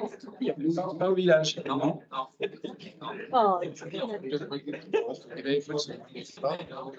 Je vais sévir demain matin. C'est un comptable, c'est au moins une information pour les habitants. Non, mais je suis d'accord. On n'est pas élu dans un conseil de quartier pour faire. Il n'y a pas de sujet, je suis d'accord avec toi. Et ça tient à prouver aux habitants qu'en étant élu, on suit nos dossiers. Absolument. Non, mais ça, il n'y a pas de problème. Si l'information n'est pas mise, elle le sera. Sur tes différentes questions, piste cyclable devant le spa. Bruno pourra apporter des compléments, mais en fait, on avait eu une première idée quand on avait fait le tour. Et puis ensuite, Bruno avait rencontré le patron du SPAR et finalement, ils étaient tombés d'accord sur un autre aménagement qui semblait plus judicieux. Un courrier a été fait à la communauté d'agglomération, puisque ça dépend de la communauté d'agglomération. Et la communauté d'agglomération vient de nous répondre ces derniers jours. Ah ben, ça tombe bien. Ouais, mais... Oui, mais attends. Pour nous dire, eh bien, écoutez, non, sur l'avenue de la Source, ce qu'on va faire, c'est qu'on va rendre complètement le trottoir aux piétons et on va mettre des bandes cyclables sur la rue. Ah, non, ben non, moi, je ne suis pas d'accord. Non, mais vous avez le parking. Oui, non, vous faites avec le parking. Attends, je t'explique. La communauté d'agglomération nous propose des bandes cyclables sur la voie. Moi, je ne suis pas d'accord. On a un trottoir suffisamment large pour pouvoir continuer d'avoir et le vélo et les piétons sur le trottoir. Donc, du coup, j'en ai échangé avec le directeur des services techniques là, en réunion lundi matin. J'ai demandé à ce qu'on réécrive à la communauté d'agglomération pour leur dire qu'on faisait l'aménagement tel qu'il a été imaginé et validé avec le responsable du SPAR. Donc en fait, la piste cyclable, elle arrive et elle va emprunter le parking, c'est ça, la voie du parking, pour continuer de l'autre côté. Donc ça, c'est ce qu'on va faire. Et donc, mais ça a pris du retard parce que la communauté d'agglomération n'était pas d'accord pour faire ce que nous faisons. Oui, mais monsieur le maire, si vous faites emprunter les vélos sur le parking, comment ça va se passer avec les véhicules? Les véhicules qui reculent, les véhicules sont garés en marche avant. Ils vont peut-être pas avoir de sécurité derrière, enfin, je ne sais pas. Il nous verra peut-être la voiture. Ah, mais pensez aux enfants. Donc, voilà sur le sujet de la piste cyclable du SPAR. Après, effectivement, il y avait la question des places, enfin des gens qui se stationnent, non pas sur le petit parking devant le saut, parce que le parking est privé, mais effectivement, le long de chez Lucien, quoi. Et ben, le long de chez Lucien, on avait validé le fait de mettre des choses. Donc ça n'a pas encore été installé parce que on fait des travaux partout. Comment? Oui, voilà. Bruno va t'expliquer. Tu peux redonner, s'il te plaît? En fait, on avait demandé à ce que là, pour le coup, il y ait une voie cyclable qui soit mise sur la rue des Quatre Pavés. Et donc, dans le cadre de l'aménagement de la voie cyclable, on va faire la sécurisation le long du trottoir tel que ça avait été validé. Voilà là-dessus. Ensuite, sur la zone artisanale du Manet en face du manga. Une question, pourquoi j'ai posé cette question, les points d'audit, c'est qu'il y a quand même des bruits de couleurs à moitié bretonneux, surtout d'un promoteur, comme quoi il y aurait un aménagement de ce quartier. Alors, ce qui se passe, je vais t'expliquer. Ce qui se passe sur ça. Je ne vais pas vous expliquer aux habitants. À travers toi, j'explique aux habitants. On a, sur cet ensemble-là qui est privé, on a depuis plusieurs années des promoteurs qui viennent et qui s'intéressent à ce sujet-là et qui proposent à des propriétaires de racheter l'ensemble pour pouvoir refaire quelque chose à la place. Construction immeuble avec des magasins en dessous. Voilà. Et donc, ben oui. Et donc, ce que nous avons proposé aux commerçants, comme on a le petit bout de terrain qui est devant, qui appartient à la ville, c'est de leur dire, on va travailler ensemble avec les commerçants pour voir vos besoins, et plutôt que ce soit vous qui soyez en direct avec un promoteur, on va travailler ensemble pour trouver un promoteur, de façon à ce que vous ne vous fassiez pas avoir, et que le projet qui sorte, ce soit un projet qui corresponde à ce que, aux attentes qu'on peut avoir en matière de hauteur, en matière de qualité de construction, etc. Donc, on est actuellement en train de travailler sur un cahier des charges avec les commerçants, pour arrêter les besoins qu'ils peuvent avoir. Et une fois qu'on aura fait ça, on regardera avec eux quel promoteur pourrait travailler sur le sujet. On le fait comme ça parce que, mais on ne peut pas être dans la même concertation que sur la place Jacques-Cœur, si c'est ça ta question. Parce que là, on est vraiment dans une propriété privée. Donc, encore une fois, parce qu'on a un petit parcellaire qui appartient à la ville, on est en capacité de discuter et de s'imposer un peu dans le débat, parce que de toute façon, après, le promoteur, quand il a son permis de construire, il faut bien qu'il vienne vers nous. Donc, c'est là où nous, on s'introduit dans le dispositif pour essayer de faire en sorte que le projet qui sorte soit un projet qui soit acceptable pour la ville. Mais là, on est vraiment dans un projet privé et je ne sais pas s'il sortira, parce que le promoteur, dans les discussions qu'on aura avec les commerçants, peut-être que lui, à la fin, quand il fera son calcul, il ne s'en sortira pas, il ne trouvera pas un avantage financier. Donc, nous, pour l'instant, on est juste dans une démarche d'accompagnement des commerces sur ce sujet-là pour nous garantir que ce ne soit pas n'importe quoi qui se passe. Mais voilà. Déjà, monsieur le maire, merci d'avoir répondu à cette question. Et c'est une réponse que je pense qu'il convient aux habitants. Et maintenant, si la démarche de ce promoteur, il ne peut pas investir pour question de ses rentabilités, bah écoutez, nous, on sera là, les habitants, pour pousser, c'est tout, ça s'arrête. Et on ira boire un coup au manga. Et on ira, non, ça sera peut-être plus manga. Et après, ça sera un autre restaurant, ça sera peut-être un restaurant de Zoumer. Le Gambas. Le Gambas. Merci.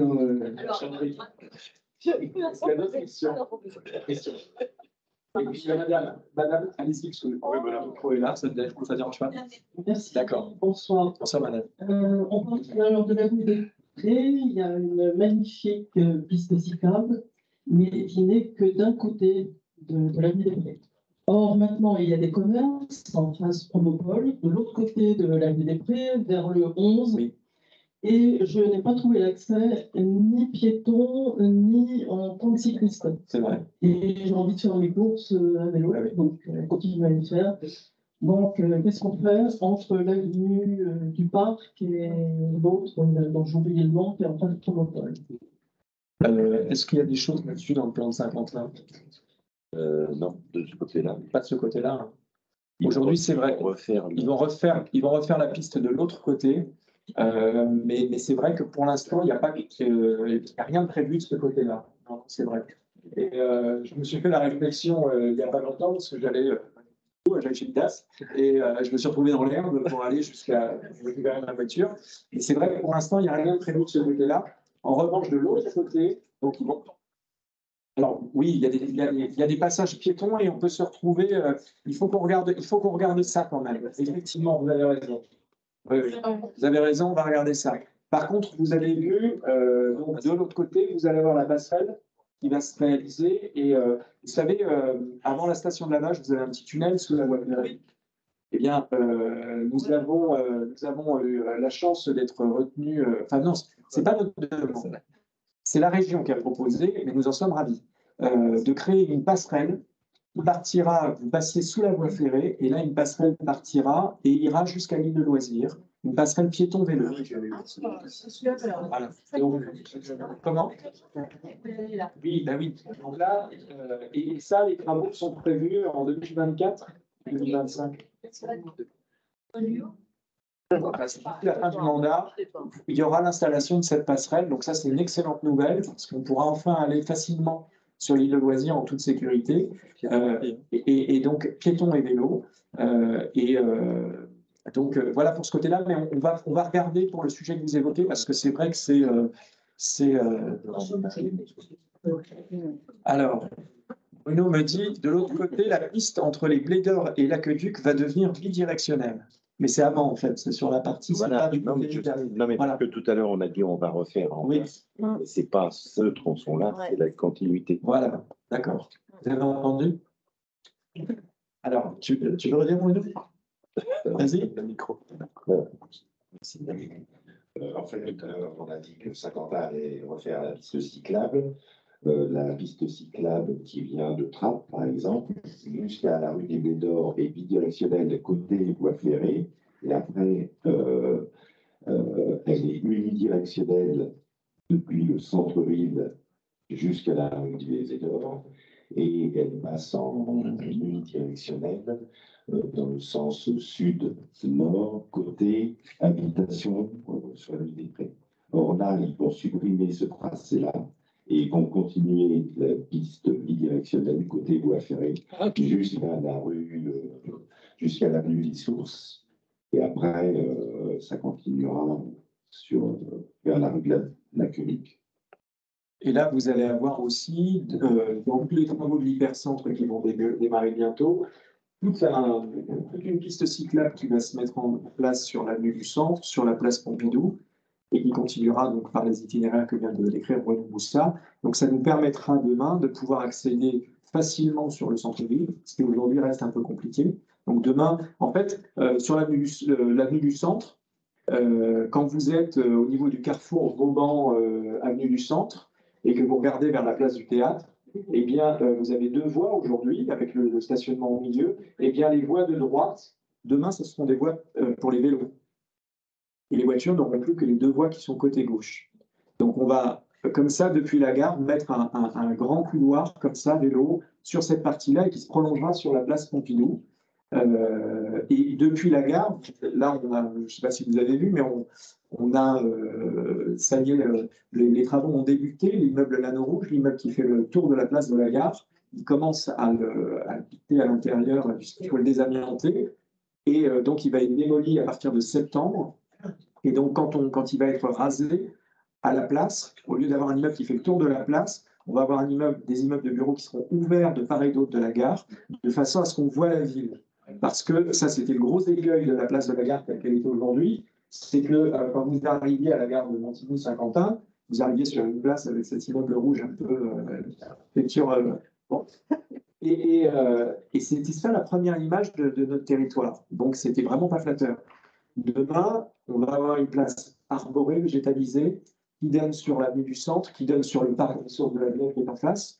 Et ça, c'était vraiment important parce que c'est la meilleure façon de montrer ce qu'est Montigny, ce qu'est Saint-Quentin. C'est-à-dire, c'est à la fois du logement, à la fois de l'entreprise, à la fois de l'université, et c'est aussi de la nature, même en cœur de ville. Donc ça, c'est vraiment ce qu'on va montrer sur ces aménagements-là. Et donc, ça permettra d'avoir des continuités de vélo, y compris du côté du parc des sources de la Bière, vers l'île de loisirs avec la passerelle dont je parlais, et pour partir ou venir à la gare beaucoup plus facilement. Voilà. Et pour revenir sur la passerelle, elle sera très très belle. J'ai vu les photos absolument. Dans le moniteur des travaux, elle est très belle. Oui, vous avez une bonne lecture, monsieur Laurence. C'est vrai, elle est très belle. Est-ce qu'il y a d'autres questions? On va. Allez-y, oui. Ça rapporte libre. Oui, oui. C'est faire, on en a vu une année. Oui, on demande s'il sait faire. Je suis satisfait. Personnellement, je suis satisfait. Mais vous avez raison, on est tous. Micro-coupures, perpétuellement. Oui. Et des coupures, 2 heures, 3 heures, on ne sait pas. On voit des personnes qui vont accéder aux boîtiers qui sont en face de la boulangerie. Oui. Et qui ferment, et puis voilà, et puis on n'a plus rien. Alors, vous avez en fait, vous êtes connecté à la pierre armoire de Montigny-le-Breton. Oui, c'est ça. Et donc, nous avons rencontré SFR et l'ARCEP il y a quelques semaines de ça, et nous avons acté qu'ils refassent entièrement l'intérieur de cette armoire.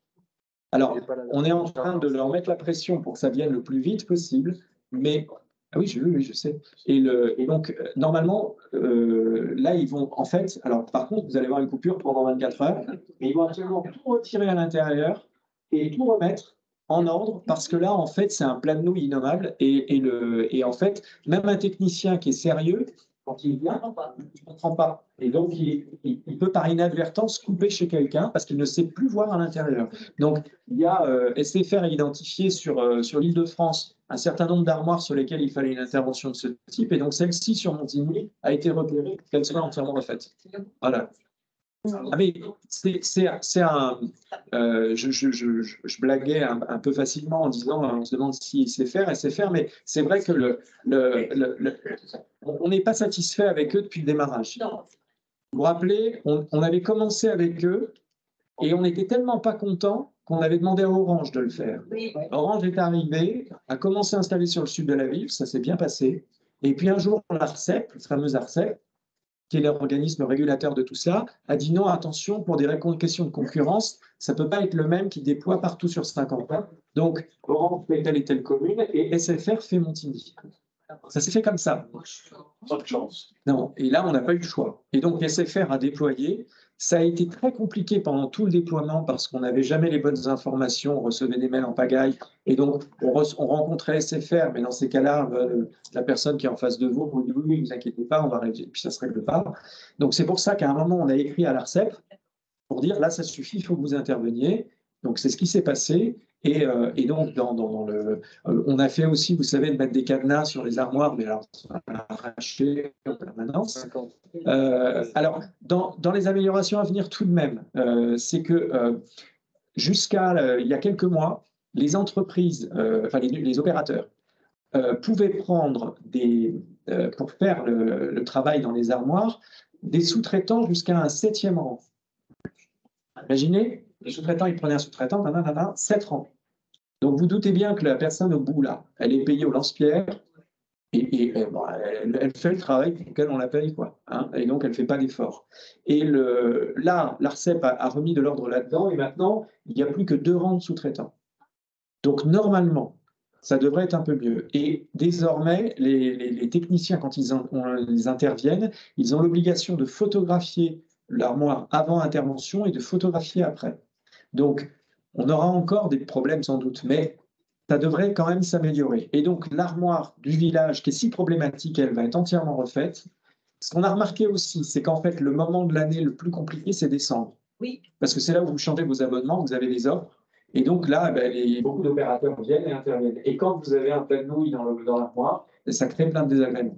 Donc, ça devrait se réguler. Et après, on a regardé depuis janviie jusqu'à maintenant, tout n'est pas réglé, mais c'est moins catastrophique qu'en décembre. C'est moins catastrophique. Ça allait beaucoup mieux. Oui.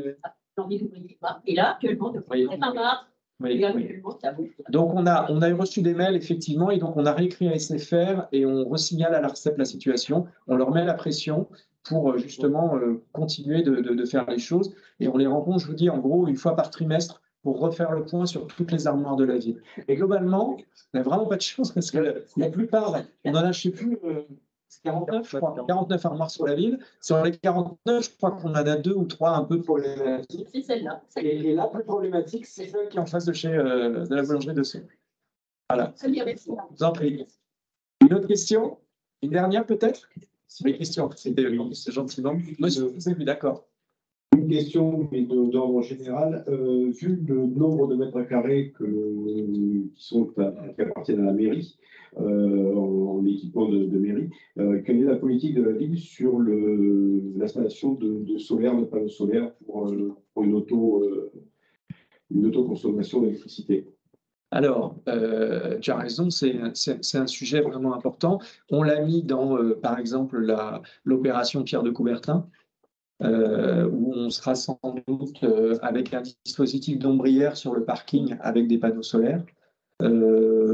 Si jamais nous retenons le candidat qui nous a le plus séduit pour faire cette opération-là, on serait aussi sur un peu de géothermie sur l'équipement. On verra ça. Et par ailleurs, nous sommes en train de réaliser une étude pour voir les équipements qui pourraient accueillir des panneaux solaires. Typiquement, il y en a un qui s'y prête très bien, c'est Cola. Avec l'immense toiture qui est bien orientée pour alimenter la piscine, on pourrait se servir de la toiture de Cola. Donc on est en train de faire ce travail. On a aussi, à l'initiative de Jean-Jacques Sen, le directeur des services techniques, rencontré des opérateurs sur tous les sujets de réseau de chaleur pour voir un petit peu ce qu'il était possible de mettre en œuvre au niveau de la ville. Donc, ce n'est pas la solution à tout, parce qu'à chaque fois, en fait, il faut regarder que parfois, c'est finalement beaucoup trop coûteux par rapport à, et pas pertinent. Hein, quand on parle de réseau de chaleur, si tu es dans un quartier où tout le monde se chauffe à l'électrique, par exemple, ça n'a aucun intérêt. Par contre, à chaque fois, il faut être sur des mix de solutions différentes. Donc, ça peut être celle-ci, c'est l'isolation des bâtiments. Donc, c'est ce que j'évoquais en début de réunion. On fait, comme on a fait ici, comme on a fait dans d'autres, l'isolation des bâtiments. C'est aussi, et c'est une thématique sur laquelle on va travailler et que m'a proposé le directeur des services techniques, de travailler sur l'usage des bâtiments. Parce que souvent, en fait, quand on met en place des bâtiments qui sont assez performants thermiquement, pour autant, les utilisateurs, qui ne sont pas forcément les invendus, je pense aux écoles, ne savent pas forcément bien utiliser. Et donc, il y a toute une méthode d'usage à apprendre pour chacun. Et puis après, il y a une question, on l'a soulevé hier soir, on avait une réunion, on a lancé avec Yannick Ledors les assises de l'éducation. Les assises de l'éducation, c'est quoi? Aujourd'hui, on a une baisse de la population enfantine sur la ville qui se poursuit d'année en année. Et donc, on perd des effectifs dans toutes nos écoles et ça fragilise chacune de nos écoles. Donc, on s'est dit, on va travailler avec les enseignants, avec les parents d'élèves pour voir qu'est-ce qu'on fait de nos écoles demain? Comment on travaille sur ces écoles? Est-ce qu'on veut regrouper? Est-ce qu'on veut mettre des associations dans des parties d'écoles qui ne sont pas utilisées, etc., etc. Et l'idée, c'est d'essayer de diminuer aussi le nombre de mètres carrés que l'on a sur la ville. Je pense à nos associations, je parlais 140 000 mètres carrés. Là, on l'a fait, par exemple, avec la Maison de la Réussite qu'on a rentrée dans l'école des Prés. L'école des Prés, il y avait toute une partie de classe qui n'était pas utilisée et la Maison de la Réussite a été dans un bâtiment qui était énergivore. Et ben, on a rencontré les enseignants, on a discuté avec les parents d'élèves, tout le monde a joué le jeu et donc la Maison de la Réussite s'installe dans une partie de l'école des Prés qui a été réhabilitée thermiquement et qui consomme aujourd'hui très peu. Donc voilà, c'est le genre de solutions sur lesquelles on travaille aussi parce que on n'aura pas de choix aussi que de réduire tous ces mètres carrés qui coûtent très cher et en chauffage, mais aussi en entretien, etc., etc. Et comme l'argent public se fait de plus en plus rare, vous savez, on est aussi touché que les ménages dans ce domaine-là. Et on souhaite pour l'instant ne pas augmenter les impôts, les taux d'imposition.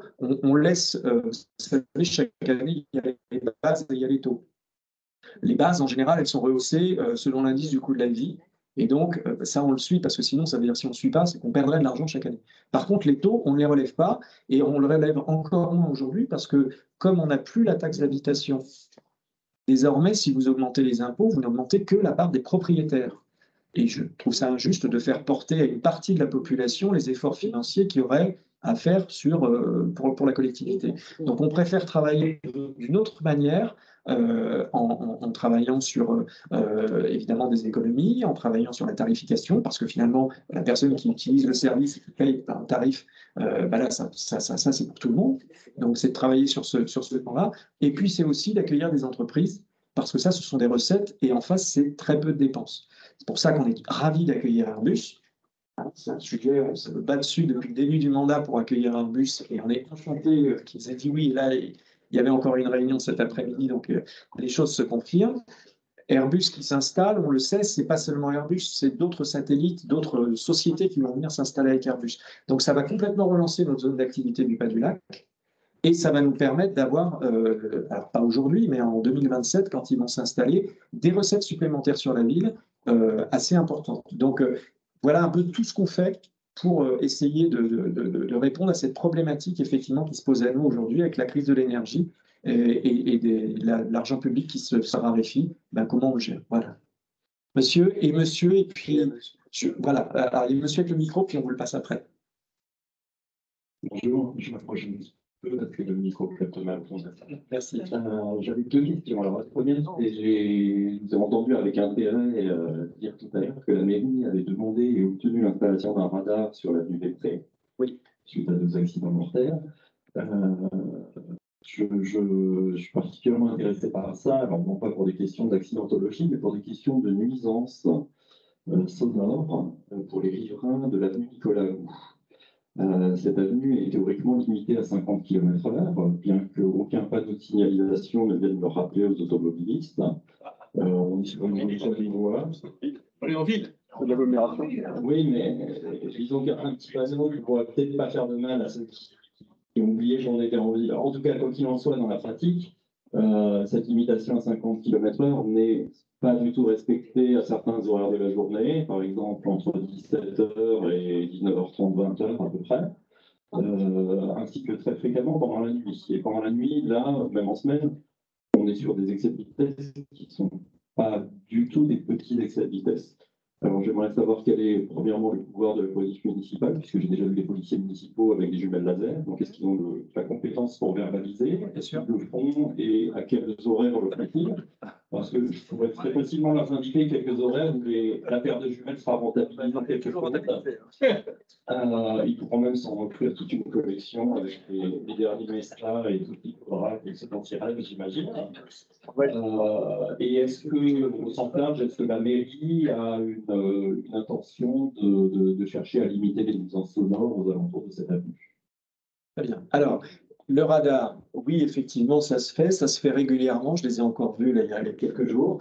Et ils attrapent, mais ils attrapent pendant très peu de temps, puisqu'avec les téléphones portables, maintenant, tout le monde est au courant. Au bout de 2-3 minutes, tout le monde sait. Donc, ils font régulièrement des interventions et ils verbalisent systématiquement quand il y a des excès. Et c'est vrai, la nuit, moi je ne suis pas très loin non plus de la nuit de la boue, et j'entends parfois aussi des motos, par exemple, qui peuvent aller relativement vite. Pour autant, alors, ça, c'est typiquement le genre de voie où nous n'aurons jamais de radar. Moi, on a fait une demande il y a déjà un certain temps pour avoir des radars sur le CD36, sur l'avenue de Kiersk, quand vous arrivez de Voisin et quand vous arrivez de Trappes, parce qu'on ne peut pas remettre des ronds-points. Vous avez vu la complexité du rond-point qui est au niveau de l'avenue du Manet, le bazar que ça met le matin, donc on ne peut pas en remettre deux autres. Mais du coup, on a demandé à avoir des radars parce qu'il y a la traversée piétonne avec les enfants qui vont au collège d'un côté. On n'a pas eu de réponse positive. Enfin, on n'est pas jugé prioritaire pour l'instant par les services de l'État. Encore une fois, parce qu'en fait, il n'y a pas d'accident, ou très peu. Donc, pour l'instant, on n'est pas jugé prioritaire. Mais on refait chaque année la demande et on ne désespère pas d'y arriver. Par contre, sur Abou, on ne l'aura pas parce que là, pour le coup, en termes d'accidentologie, on est proche du rien. Il ne s'en passe pas. Donc, ensuite, donc, pour les problèmes des nuisances, sachez que cette voie, elle a été refaite avec un revêtement qui amoindrit le son des véhicules. Donc, je connais, je vous dis, j'habite pas très loin non plus. Donc, il m'arrive d'entendre des véhicules aussi, mais il y a déjà eu cet effort de fait pour limiter cette problématique-là sur l'avenue. Un autre sujet qui ne répond pas directement, mais qui, je pense, aura quand même une petite influence sur l'avenue Nicolas About, parce qu'aujourd'hui, en fait, qu'est-ce qui fait qu'on peut être incité à rouler relativement vite? C'est qu'il y a une telle largeur au niveau de cette avenue que vous vous sentez sur un axe, pas un axe de cœur de ville. Et là, nous avons, avec Bruno Boussard, eu l'engagement de la communauté d'agglomération pour planter des arbres sur le terre-plein central, depuis le sud, depuis le CD36, et de remonter vers Leclerc, comme ça, avec des plantations d'arbres tout le long. Mais des grands arbres, pas des arbustes. Et je pense que le fait qu'on installe ces arbres tout le long de l'avenue, déjà, ça permettra de créer de la fraîcheur dans ces voies pendant l'été, mais en plus, ça va réduire visuellement la voie puisqu'on aura ces arbres au milieu. Donc, ce n'est pas une influence directe, mais je pense que ça pourra jouer aussi. Est-ce qu'il serait possible au moins multiplier les contrôles? Est-ce qu'il serait possible à moi de multiplier les contrôles ponctuels de la police municipale? Comme je vous le disais, même si les automobilistes sont prévenus en 3 minutes, de toute façon, ça aurait au moins un effet dans les quelques minutes qui suivent, parce que je vous garantis que j'ai déjà fait l'expérience moi-même plusieurs fois, justement en rentrant du bureau, en faisant un petit détour pour passer derrière chez moi et suivre le flot des voitures. Régulièrement, le flot des voitures, aux heures de la journée où il y a justement le plus de véhicules, et aux alentours de 75 km/h à peu près. Oui, ça peut arriver. C'est quand même un excès de vitesse généralisé et consistant. Oui, c'est vrai. Mais Eric, combien de contrôles en moyenne? On le fait de façon aléatoire sur la ville en fonction des constats que nous faisons également. On fait des contrôles sur les grands axes, mais on fait aussi des contrôles sur des voies intermédiaires. On a fait ce matin sur la ligne Plan d'Église. C'est une voie qui est relativement faible en termes de de circulation, et malgré tout, on peut verbaliser aussi. Donc on le fait de façon aléatoire. Et effectivement, on n'y reste pas très longtemps parce que on voit instantanément au bout de 2-3 minutes que les gens roulent à 45 km/h, voire un peu moins. Donc voilà, donc pour nous, la mission est remplie, hein, puisque le temps de notre présence, on a fait diminuer la vitesse de circulation. Et puis, par justement cette présence aléatoire, aussi, on met en inconfort les gens qui voudraient rouler. Il est 22h45, je vous propose qu'on ait la question de monsieur et qu'on termine là-dessus, si vous voulez bien.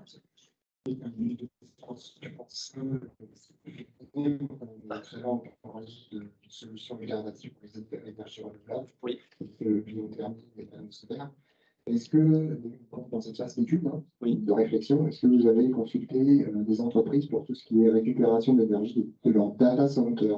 Oui. Oui, oui, absolument. Je pense parler d'arrivée d'Airbus. Je dis que le bâtiment est à construire. Si j'ai bien On y a pensé. On y a pensé, d'autant qu'on l'a visité il n'y a pas longtemps et ils ont un data center à l'intérieur. Pas vraiment un data center, mais en fait, ils font. Là, c'est espace et sécurité, Airbus, hein, celui qui vient là. Et ils ont entre autres tous les réseaux radio, justement, police, pompiers, etc., etc. Donc des réseaux sécurisés. Et ces réseaux, ils sont chez leurs clients, mais ils sont dupliqués chez Airbus. Comme ça, s'il y a une panne sur le réseau client, ça peut continuer de fonctionner grâce à ce qui est chez. Donc c'est colossal. Ils ont une salle absolument gigantesque avec tous ces trucs. Et du coup, effectivement, c'est comme je l'ai dit, là, il y a la production de chaleur, ça peut être intéressant. Pour autant, ça servira sans doute d'abord à Airbus plutôt qu'à la collectivité. Mais comme je disais tout à l'heure, on sera de toute façon sur des mixtes de dispositifs différents. On a vu des choses avec des chaudières bois ultra performantes, on a vu plein de systèmes différents. Et toute l'étude qui a été lancée, justement, c'est de regarder en fonction des quartiers, en fonction de nos besoins, qu'est-ce qui est le plus opportun à tel et tel endroit. Et donc, on avancera comme ça. L'essentiel, c'est d'avoir. Oui, oui, oui, absolument. Ça, les data centers, oui, absolument. On en a un en plus au pas du lac, hein, pour celui de Bouygues, sur le pas du lac. Donc là aussi, effectivement, on peut faire des choses. Oui, oui, absolument. Merci beaucoup. Merci. Très bonne fin de soirée.